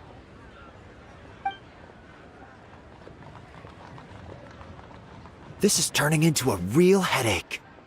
I'd just like to point out that we have the self-professed Grand Master of Fieldwork here to thank for being wholly incapable of It's not like you did it. My specialty is information. Yelan, so has the plan failed? Oh, if we can't figure out where Juri went, there's not much we can do. But why was he buying liquor at Shinue Kiosk anyway? To celebrate? If so, it's no ordinary celebration. What do you mean? First of all, Juri isn't much of a drinker. On some level, he hates us. If he was just looking to celebrate by himself, he wouldn't spend his meager savings on an expensive bottle of alcohol, let alone buy a pair of special... No, this is a victory feast, held in honor of Juri's private sponsor. Whoever this person is clearly enjoys hard liquor and has a very high status, hence the need for expensive-looking wineware. Now, where might we find Fatui who match that description, I wonder? Fatui officials. Should be either the Snezhnayan Embassy or the Northland Bank. Have both locations surrounded. Take as many people as you need. Lady Yelan, is it time for us to make our move? If so, you can count me in. Get with the program, would you? This is a covert surveillance operation. Juri may be vigilant, but that doesn't mean the same is true for his drinking buddy. In which case, we don't need to change tactics. Just change who we're following. Great idea! So we just need to find out who Juri bought that liquor for and follow them instead! But Lady Yelan, if we get caught, this could become a major diplomatic incident. I'm well aware, but don't you see? Juri is gambling everything on this. If we really want to catch him, we're going to have to accept a little risk ourselves. Stick to your orders, and make sure we're covering all other bases too. Anywhere else Juri might be going. I want eyes on those locations. Yes, ma'am. Don't worry, Lady Yelan. Juri may be a slippery character, but we'll keep a close watch on the movements of all Fatui officials. I'll be waiting for you at the tea house. If I'm guessing correctly, Fatui of...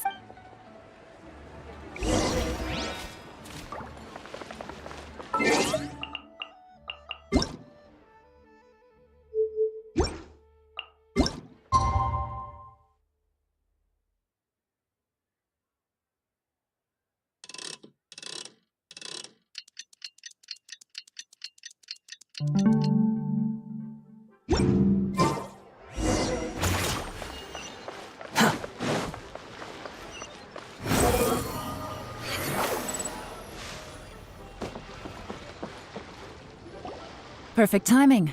Wenyuan just sent word that the Qingshu Pool? It looks like that's where the Qingshu Pool is all. Oh no. Let's go.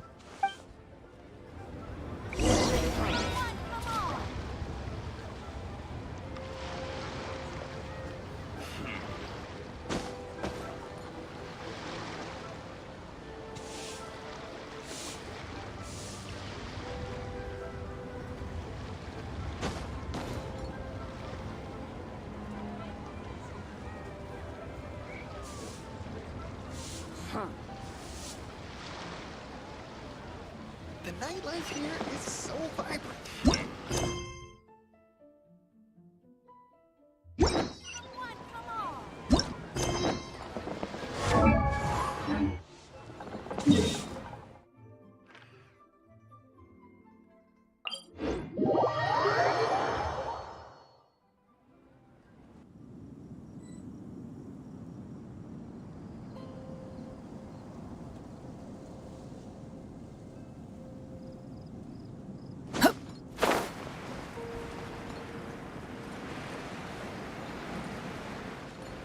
This is Qingshu Pool, full of ruins, crawling with monsters. Anyone with any sense steers well clear of this place. I've looked into the place before. There's a worker's entrance somewhere around here. Follow me.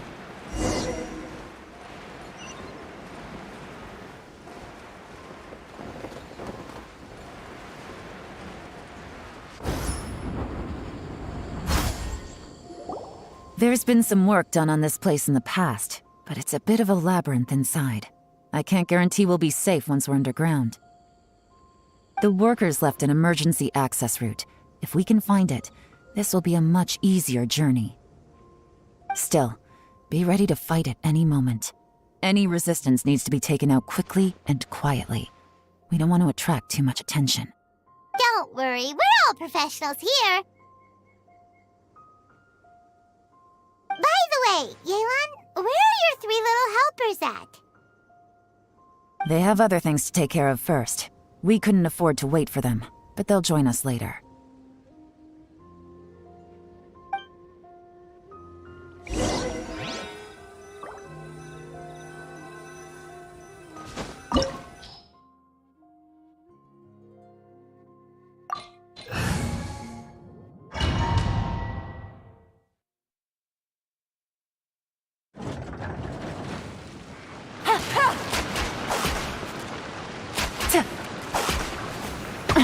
Gutsy.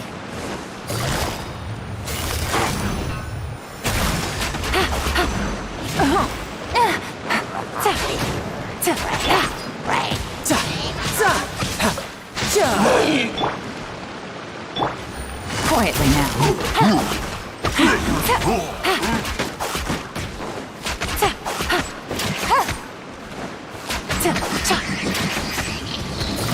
Busted.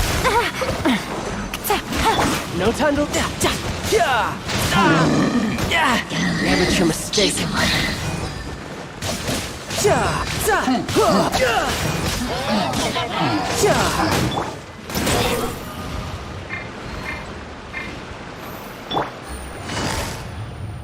Gotcha! As I expected. But this shouldn't be too much trouble.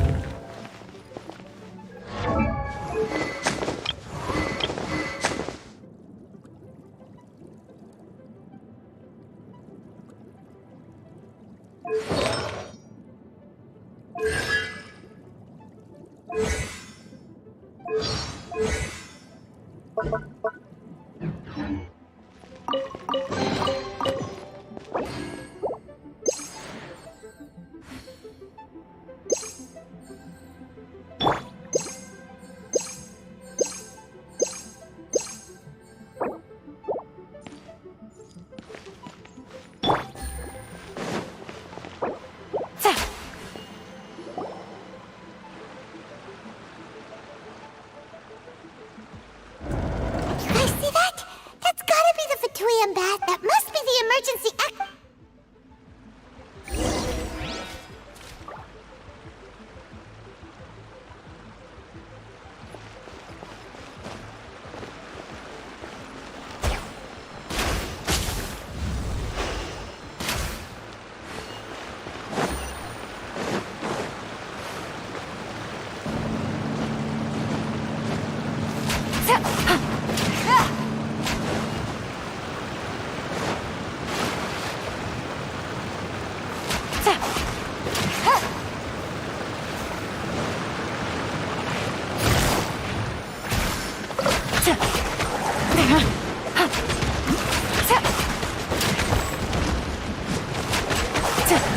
Game's up. Fun's over.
Busted!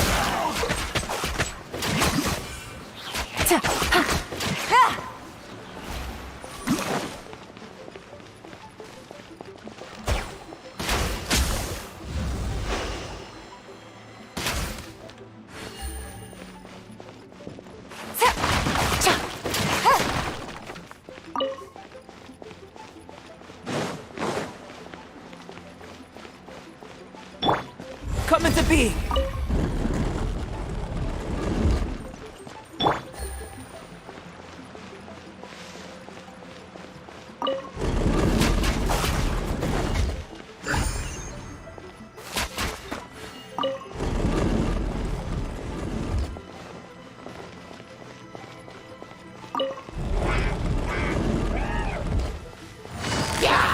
Quietly now. Gotcha!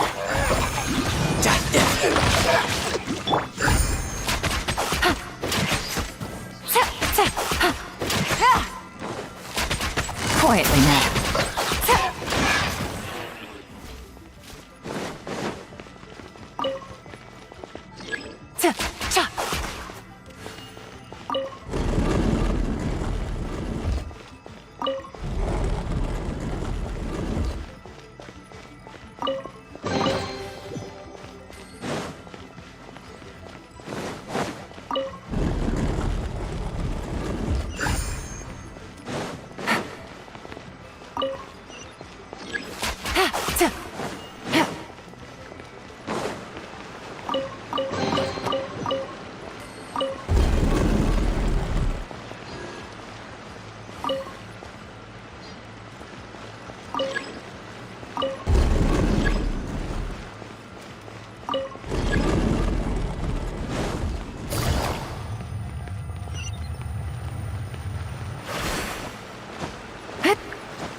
The water's flowed into the groove, and now the statues have lit up. Okay, now we should be able to move the statues.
Take it easy.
Take it easy. This is the construction workers' emergency access route.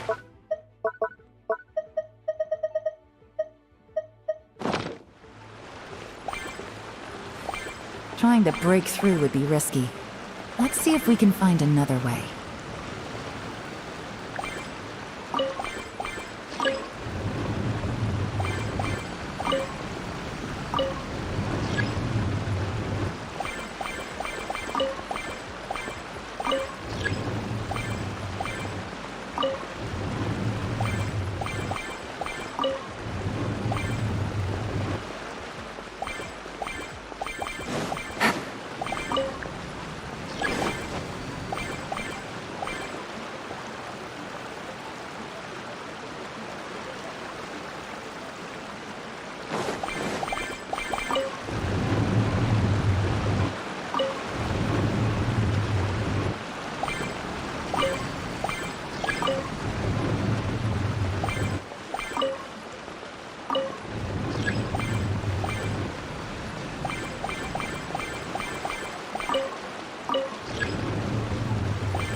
We should be nearly at the bottom now.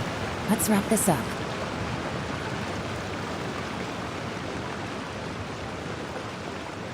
Gotcha! Things are about to get dicey.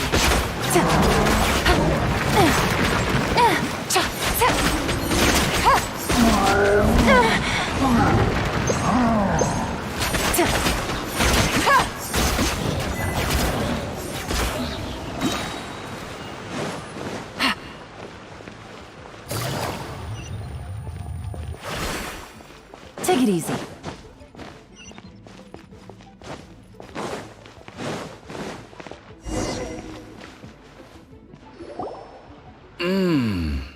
I can tell from the aroma that this is very fine liquor indeed. I'm impressed. Come on, bottoms up.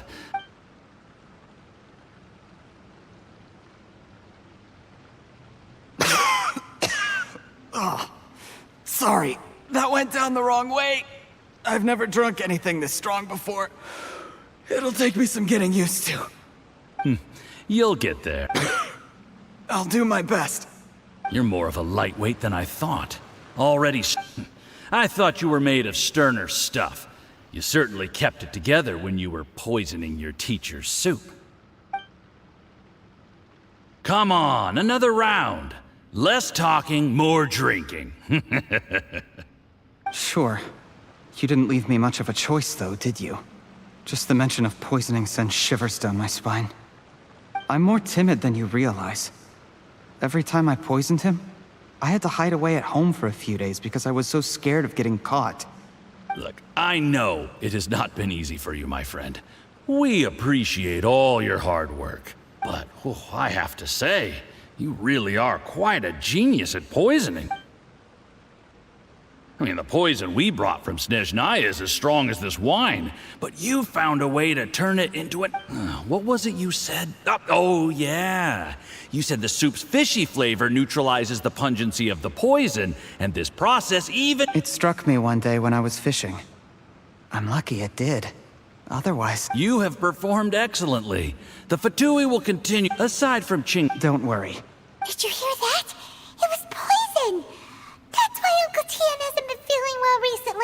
It's all Jurye's doing. What a nasty guy. Seize him! Hold on. Did you bring a camera? If not, you can use mine. This is quite a scene. We have to capture it for posterity.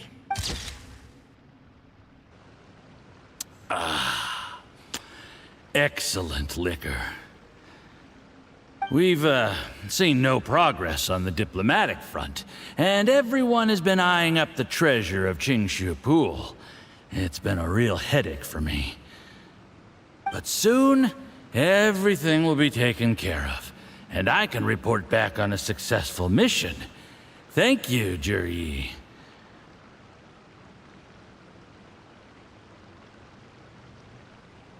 I remember when I first saw you. I knew right away that you would make a good partner for us.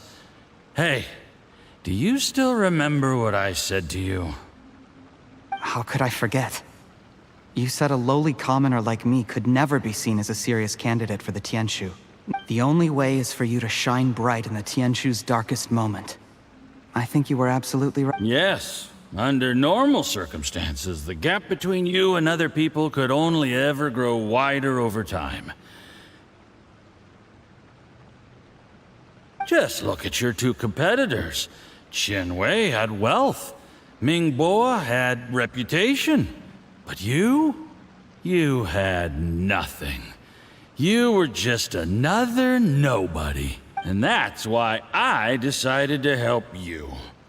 You know, there's an old saying in the Fatui. Give a starving dog a bone, and it'll guard your home for the rest of its life. Yes.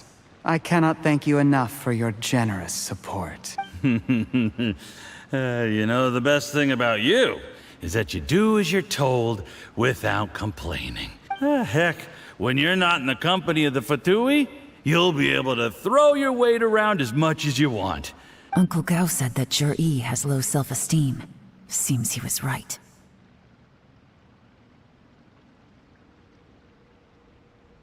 He was worried that whatever advantage he might have now will diminish over time, so the Fatui persuaded him that he should act while he can.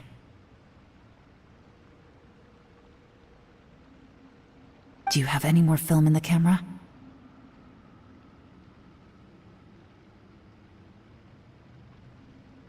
Then get ready to use it. Tonight's grand finale should be coming up any minute now.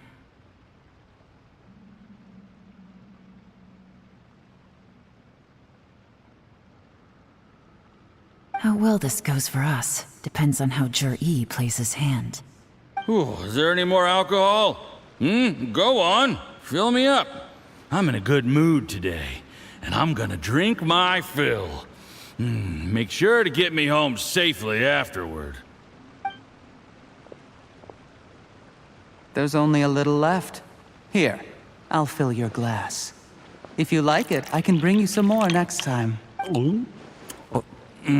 Whoa, this is the good stuff. It is great, huh? What the?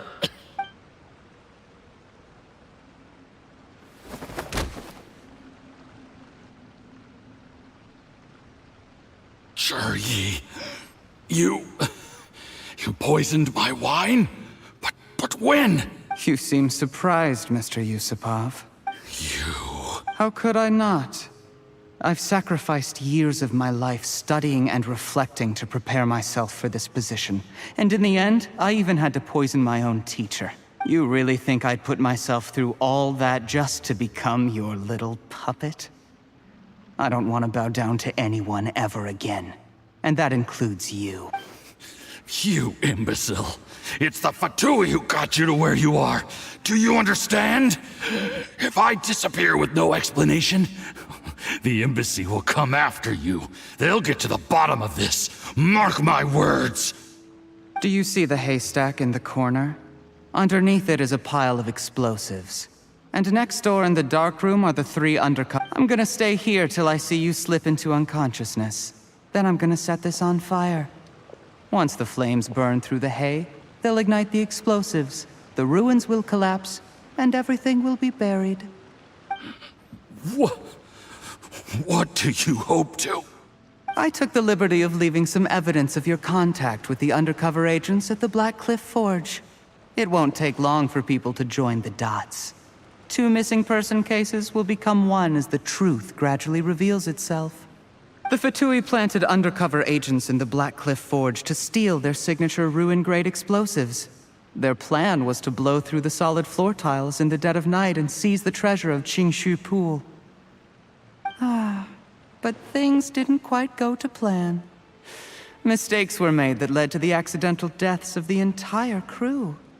Faced with the overwhelming evidence, the embassy won't investigate this any further.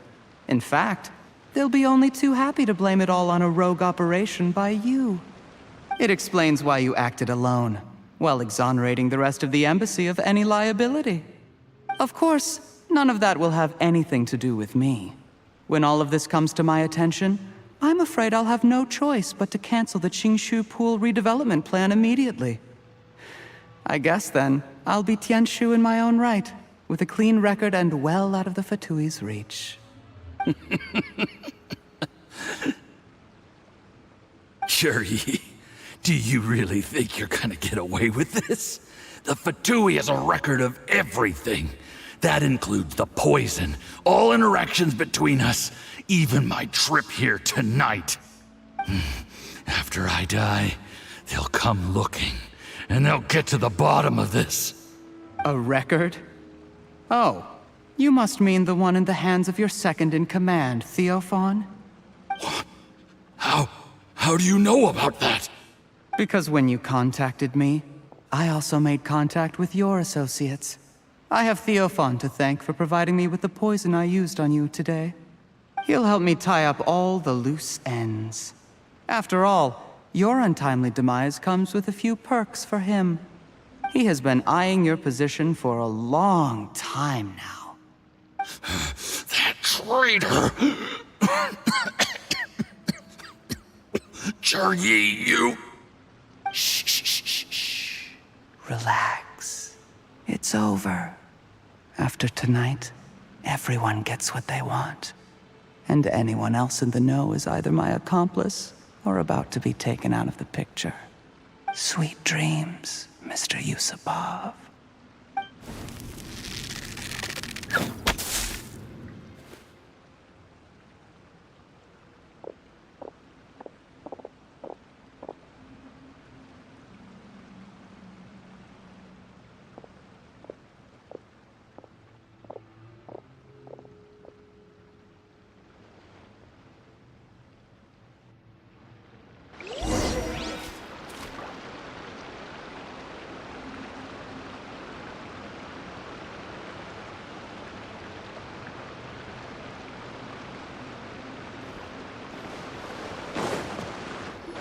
I did a little surveying on the way here and found that you'd left yourself 3 escape routes in case things went south.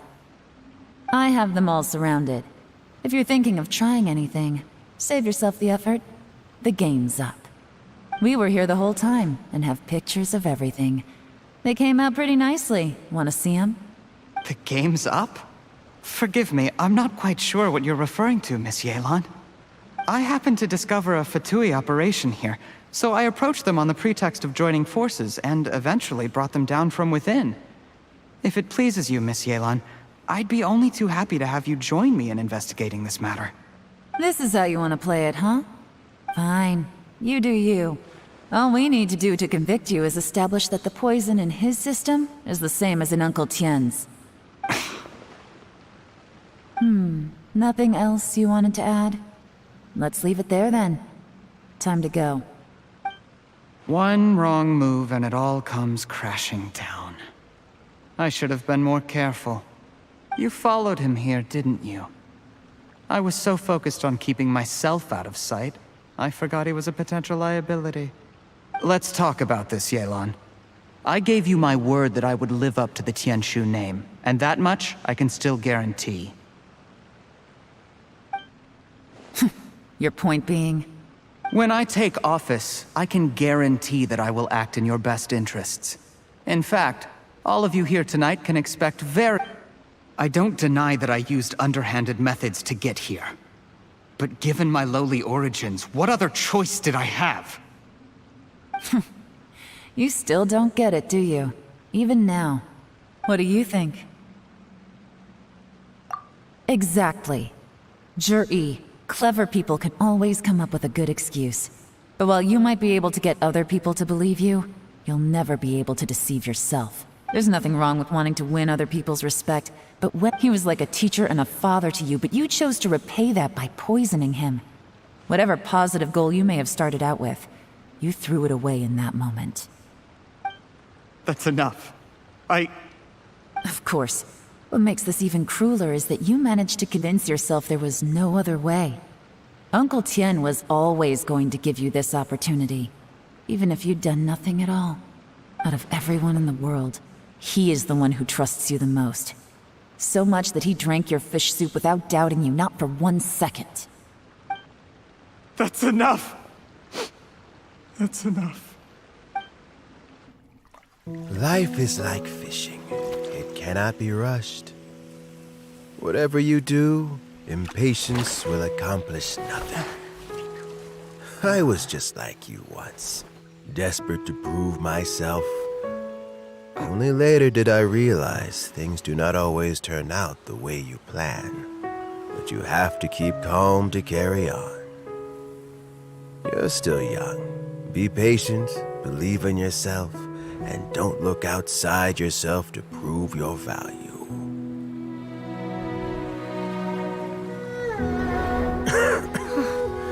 Where's Juri these days? It's been a long time since he last paid me a visit. Maybe he's just busy. Well, next time, if he doesn't bring a pot of piping hot fish soup, don't let him in.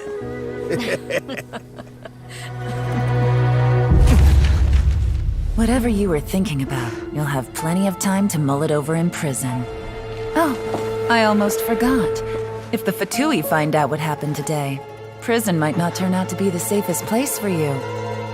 Trying to have friends on both sides, it has a way of turning everyone against you. But right now, I have an opportunity for you.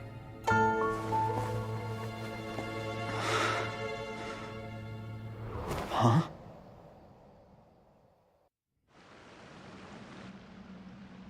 Sorry, things are about to get extremely busy for me. Let's meet at GenShin Tea House tomorrow morning. I'll have someone remove the explosives. Then, there's someone I have to go and see. Need our help with that? No, it could be dangerous. You should leave this one to the professionals. Don't worry. As long as they're willing to cooperate, this'll be a straightforward deal. Get some rest. See you tomorrow.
Too slow. Squall Fury! There is now no poison left in his system. But recovery from the damage already done will not happen overnight. Dr. Baiju, is my father going to be... You needn't worry too much. Keep taking the prescribed medicine every day, and a full recovery will take at most 2 to 3 years. It's good we caught it in time. A few days later, and the toxin would have built up in the internal organs. At that point, things would have been much more serious. How did they successfully secure such a seldom-seen poison? It seems the Fatui are extremely resourceful. Unfortunately for them, they were up against us. Uncle Tien will be heading off now. Remember to get plenty of rest and avoid overexerting yourself while you're recovering. Don't worry, I will. Thank you very much.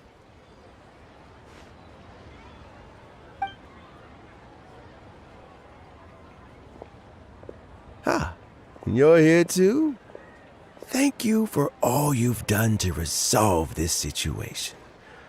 I'll have to make some tea in a moment. You simply have to try it.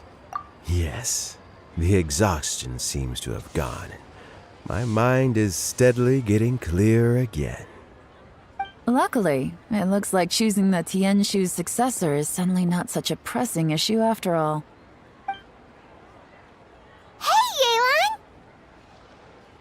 My work is mostly wrapped up, so I thought I'd take a minute to check in here.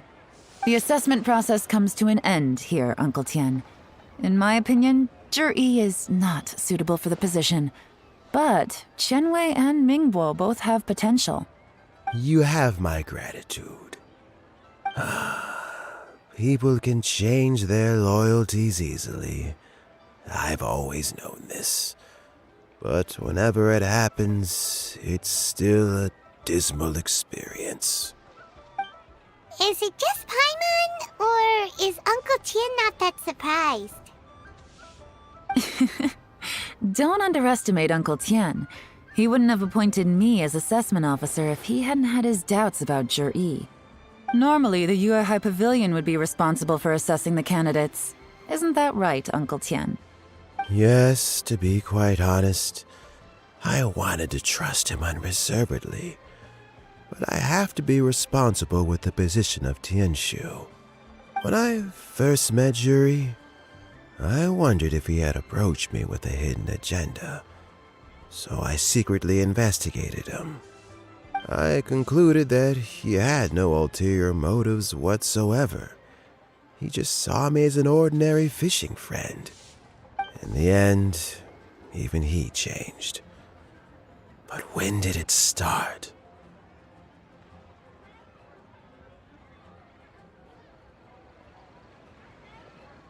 I never had any plans to recommend him directly, but I always intended to give him the chance to compete on a level playing field. Family background and fame mean everything to many people, but I don't attach great importance. I had no reputation to speak of when I first became Tianshu. I relied on Ganyu's assistance for all manner of things. What I really admired about Zhi was his intelligence and resilience. I have to admit, he's a smart guy, and very cautious. The intel suggests that the Fatui saw him as very low risk, but Zhi was still extremely careful with the poisoning. He chose that specific liquor from Xinyue Kiosk because the fiery flavor would mask the bitterness of the poison, and he chose to wait until the Fatui official was drunk and had his guard down before delivering it to him. He also installed a secret compartment in the wine pot he bought to hold the poison. As the amount of liquor went down, he'd shake the pot to release the poison from the compartment into the liquor. Afterwards, we also found he had an antidote on him. Had the Fatui official grown suspicious, Zhi would have drunk the poisoned wine himself and then found an opportunity to take the antidote shortly afterwards. But that's still really dangerous. Yes. Had he drunk the poisonous wine, he still would have faced serious health consequences despite taking the antidote. He didn't hesitate to put himself in harm's way to achieve his goal.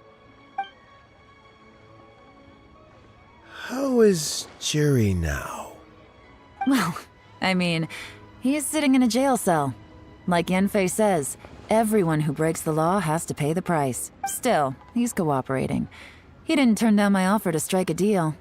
I'll make sure there are plenty of guards around to keep him safe from anything the Fatui might be planning. A deal?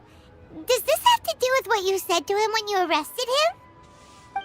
Yes, Juri's not the one I'm interested in. If he was as far as this went, I'd have handed the case off to my subordinates as soon as I realized.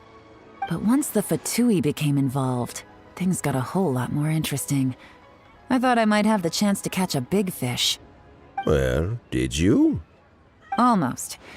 Unfortunately, it slipped off the hook at the last second. Uncle Tian, Yelan, what are you talking about?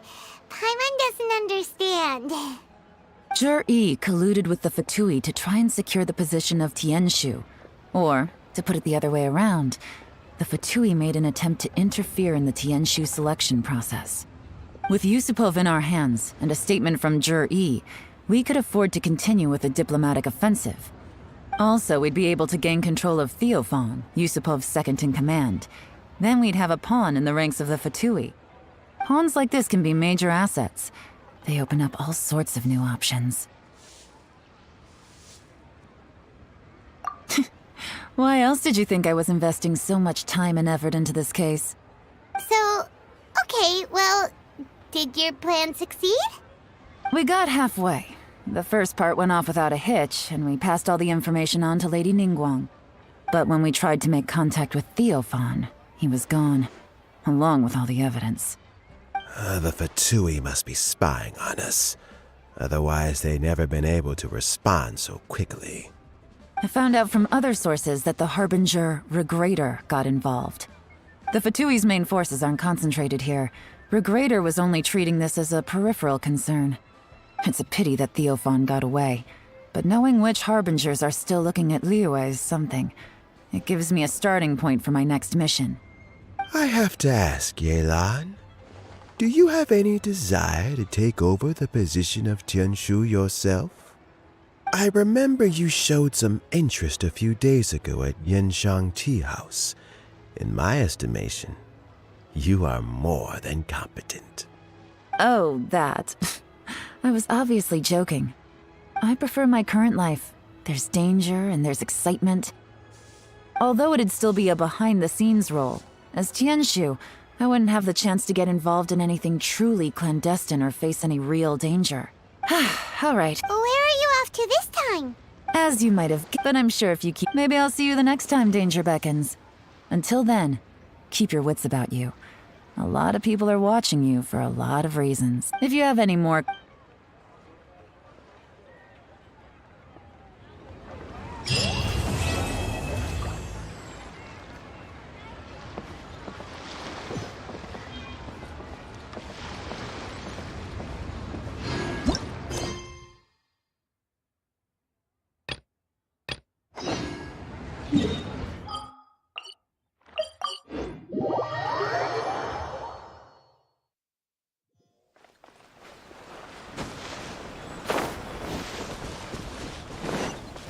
Search for it!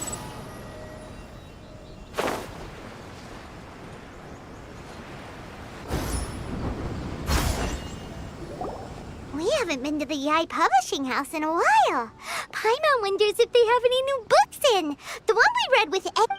Come on, this is a no-brainer, man. But the exam... it's just... What are they arguing about? It's quite a spirited debate. Huh? Really? You guys don't know? You need but stand on this land at midnight, lower your head and recite a special incantation, then you're... Looks like you guys really aren't in the loop. This, my friends, is the next big thing.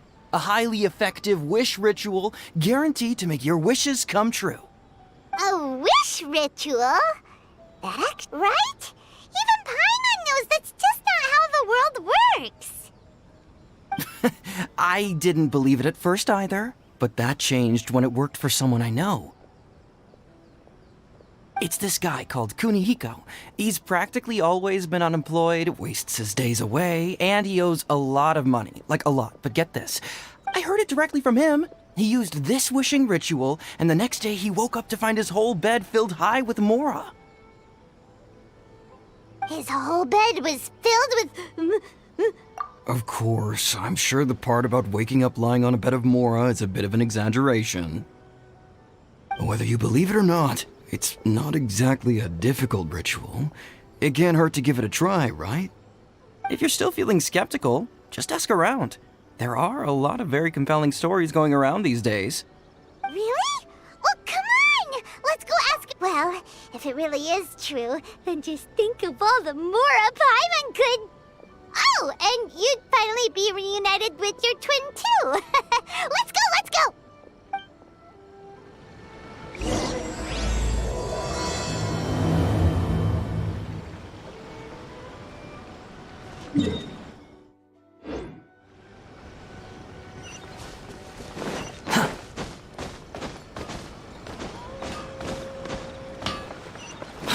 Following me.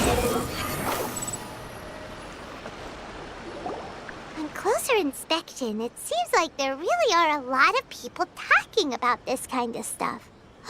Hey, see those two? Paimon remembers them from the AI publishing house. One's an editor and the other's an author. Grasp the thought in mind. Clear like the light of the moon. As close as kin with you. No, thou. Wait, thee? Hear my summons, right? No, it's not hear my summons, it's heed my summons. Heed! You're never going to get it down at this rate. Hey, what are you guys up to? Whoa! Sheesh, you scared me. Okay. Where did I leave off with the incantation again? Incantation? Are you guys trying out this new wishing ritual stuff too? Junkichi is trying it out, to be specific. He's hit a bit of a creativity block recently, so I'm helping him make a wish so that he can move past it. I mean, I obviously don't, but Junkichi never listens to an outside opinion, so all I can do is go along with it. Mr. Shigeru, can you please be a little more accommodating? This is extremely important to me. People have had all kinds of wishes come true. Become more attractive, get rich quick, ace their studies. I'm just a poor, struggling writer looking to get over a creative hurdle. Is that so much to ask? Anyway, I just know this is going to work. I have a gut feeling about it. Didn't you say the same thing when you went to make your wish at the Grand Narukami Shrine? Oh, I just know this is gonna work. I have a gut feeling about it. The Omamori from the shrine take too long to have any effect on your luck. All right, enough of that. Help me get this incantation down. My new... Look, to be completely honest, I think you need to sit down and have a good think about what kind of story you want to write. Where's all that self-confidence you had when you first started out? Look at you now, trying dubious methods from any old light novel. Wait. What? This wishing ritual comes from a light novel? Yep, it's from the one called A First-Hand Guide to Summoning Spirits. No, it's most likely a self-published title. It just appeared out of nowhere and took Inazuma by storm. As a fellow writer, I'll refrain from passing comment on how well the story... Look, Junkichi, yes, everyone's saying it's real, it works, but that's only half the story. I've also heard lots of people saying that everyone who's had their wish granted using this method starts behaving strangely. What's so surprising about that? They're probably just giddy with joy at having their wish come true. This is starting to sound a little suspicious. Why don't we go to the Grand Narukami Shrine and ask Yaimiko about it? She's the expert when it comes to both light novels and the supernatural.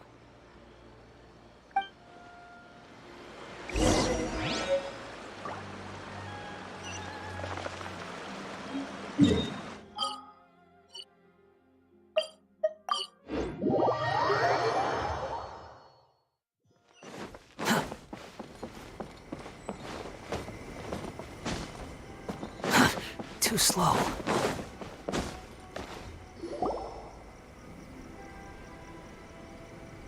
Miko! Great, you're here!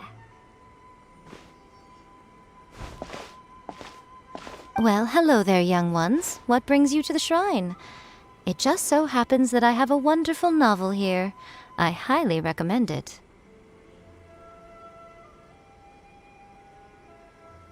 Oh? Well, what did you want to ask? Well, we were just... actually, you look kind of busy. Is this a bad time? No, not at all. Lady Guji, It really is nothing. you two seem to have a good relationship. Here's what happened. Domon turned him away. But since his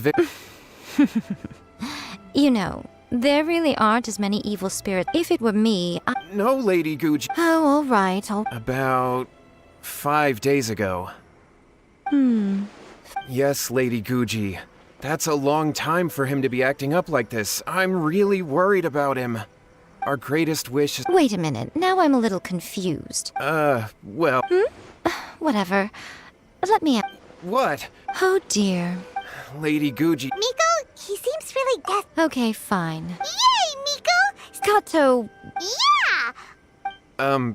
is that hesitation? Not at all. Never. Whatever Lady Guji says, I trust wholeheartedly. Thank you two for your willingness to help. Please follow me. No, hold on a hot second, Miko. It's a common trope in light novels. Well, you were the... Besides, we... All right, let's go. Okay, let's... What is going on here? Granted, you can never be quite sure what's going on in Miko's mind, but she seems even more disinterested than usual in Yohei's situation. Well, a life's at stake here, so it looks like we'll have to deal with that first before we'll get the chance to ask her about the incantation stuff.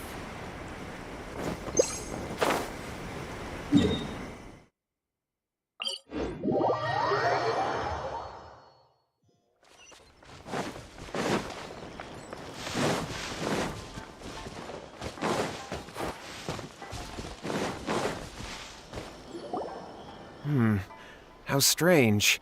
My brother's been meditating. Meditating? Yeah, but that's not important. This does pose a bit of a problem. If we can't find your brother, well, we can't perform an exorcism with nothing to exorcise, can we? Kato, whatever your name was, given the circumstances, why don't you start by going to find your brother and also picking up a handful of salt on your way? We'll need to use it during the exorcism. Okay. Okay, got it. I'm on it. Miko, what about us? Shouldn't we help look for his brother too? No need. While What's-His-Face is handling that, we'll take a walk around and ask people what they know about the two brothers. Maybe we'll find out some amusing details.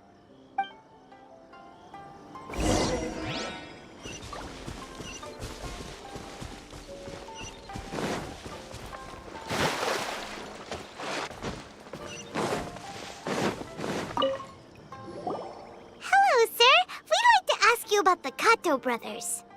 Oh, are you debt collectors? Yohei said to tell you. Huh? But, it sounds like Yohei and Shingo have gotten themselves. Well, yes. Huh? That's true, yeah. In the end, Domo. Wait, what? Oh, how interesting.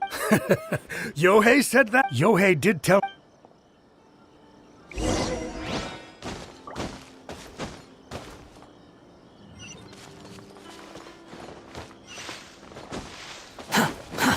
Too slow.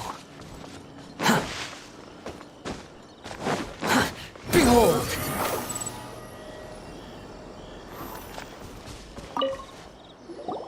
Hey there! We've come to ask you. Oh, you mean Shingo and... Yeah! We heard. We're not here to. Oh, you've come to the right person. I thought it was a joke when I first heard that Shingo was going to challenge a disciple of the Meikyo Shisui art. But when he drew his sword, he became a whole different person. The way he handled his blade, it was like flowing water. Mesmerizing to watch. Is Shingo really? Yep, he seemed pretty euphoric after winning the duel, too. He was celebrating very vocally, saying something like, "What a duel. I haven't felt this good in a long time." Any other details to share? We've heard that Shingo has been behaving rather out of character since then. I'd definitely say that he has more energy than he used to. In the past, he never used to do much except lie around sunbathing all day. But just yesterday, for example, I saw him cutting down trees for the village head. In the space of one afternoon, he did what most people couldn't finish in 3 days. Not only that, but he managed to fell a lavender melon tree with just one kick.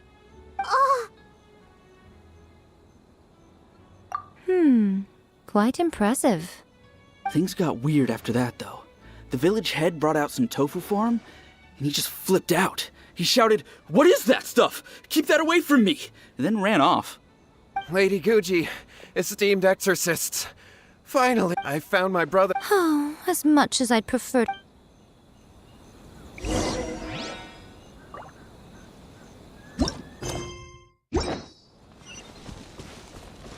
Quit following me. The wind rises.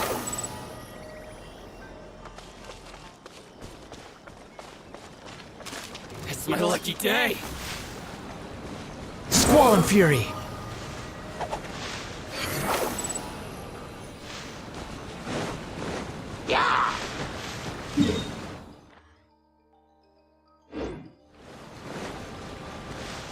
Behold!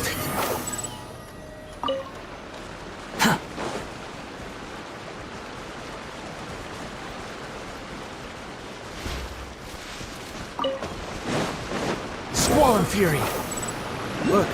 Look over there. That's him. So this is Yohei's brother? Hey, listen! Woo! How's that? Can you feel? Found your own school? Ha! So shallow. How can a manly man aspire to something so lame? Please, spare me. Spare me. I can't feel the manliness. I can't even feel the cold anymore. I can't take any more. I'm gonna die. Yohei. Yohei! Save me! Save me! Did you hear that? All the nonsense aside, he's going for help! Huh? Who goes there? He stood up! And now he's coming this way! No, don't. What do we do? Miko, think of something! Oh, poor thing. Yohei, your brother's life is hanging in the balance, and he's using his final breaths to call on you for help. Whatever shall we do? Well, how should I know? The way it looks to me is that Shingo feels terribly resentful to you about something. Would you mind telling me what that's all about? I don't know what to tell you. I don't know. You don't know? But surely you should have more insight than anyone else into how your brother came to be this way. Yohei, I suggest you think very carefully before you open your mouth again. This is a life or death situation.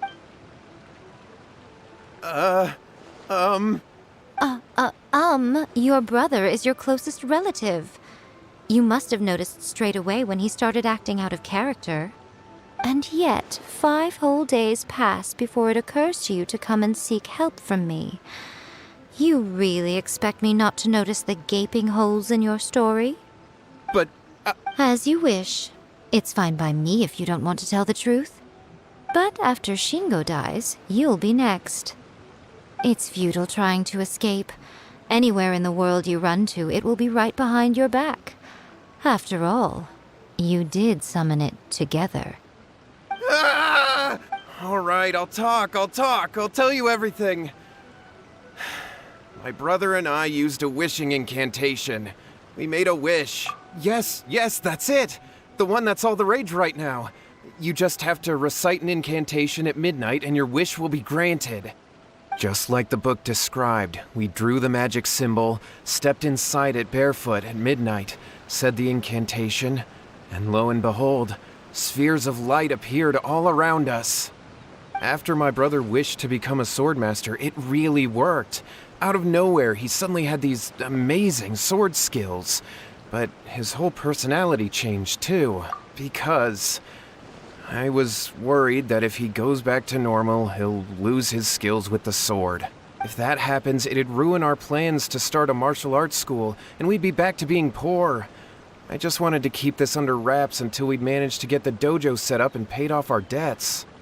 So then, why'd you go to the Grand Narukami Shrine?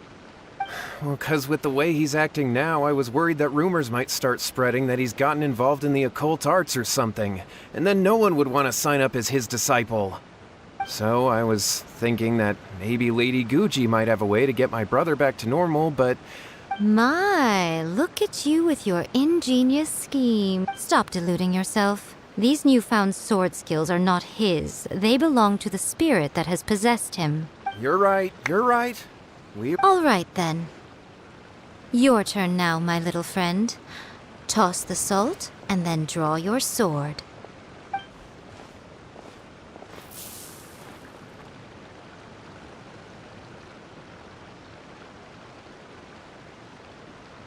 What is that?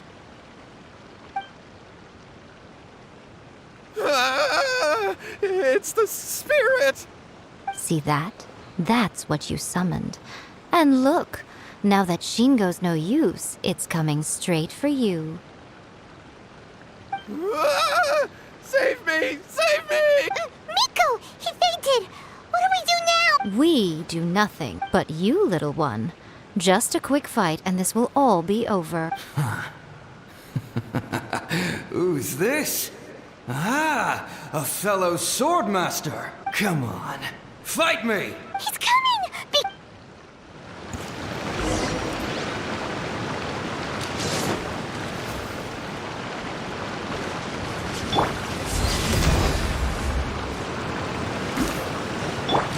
The wind rises.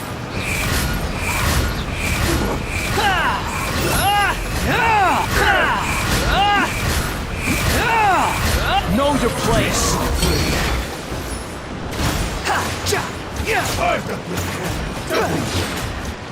Behold.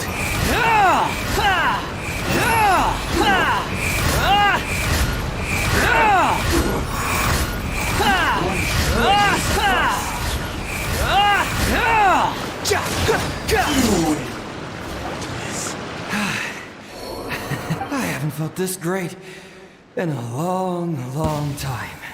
He disappeared! But, well... We can talk about it. Shingo, are you alright? Yohei, I had the weirdest dream. I dreamed that I wasn't a useless loser with a sword anymore. I even beat one of Domon's disciples. I thought we could finally open a dojo of our own now. But then I realized I couldn't control my own body. And there was this... I was terrified, and I wanted to take control of my body back, but I couldn't. And the voice kept talking about manliness.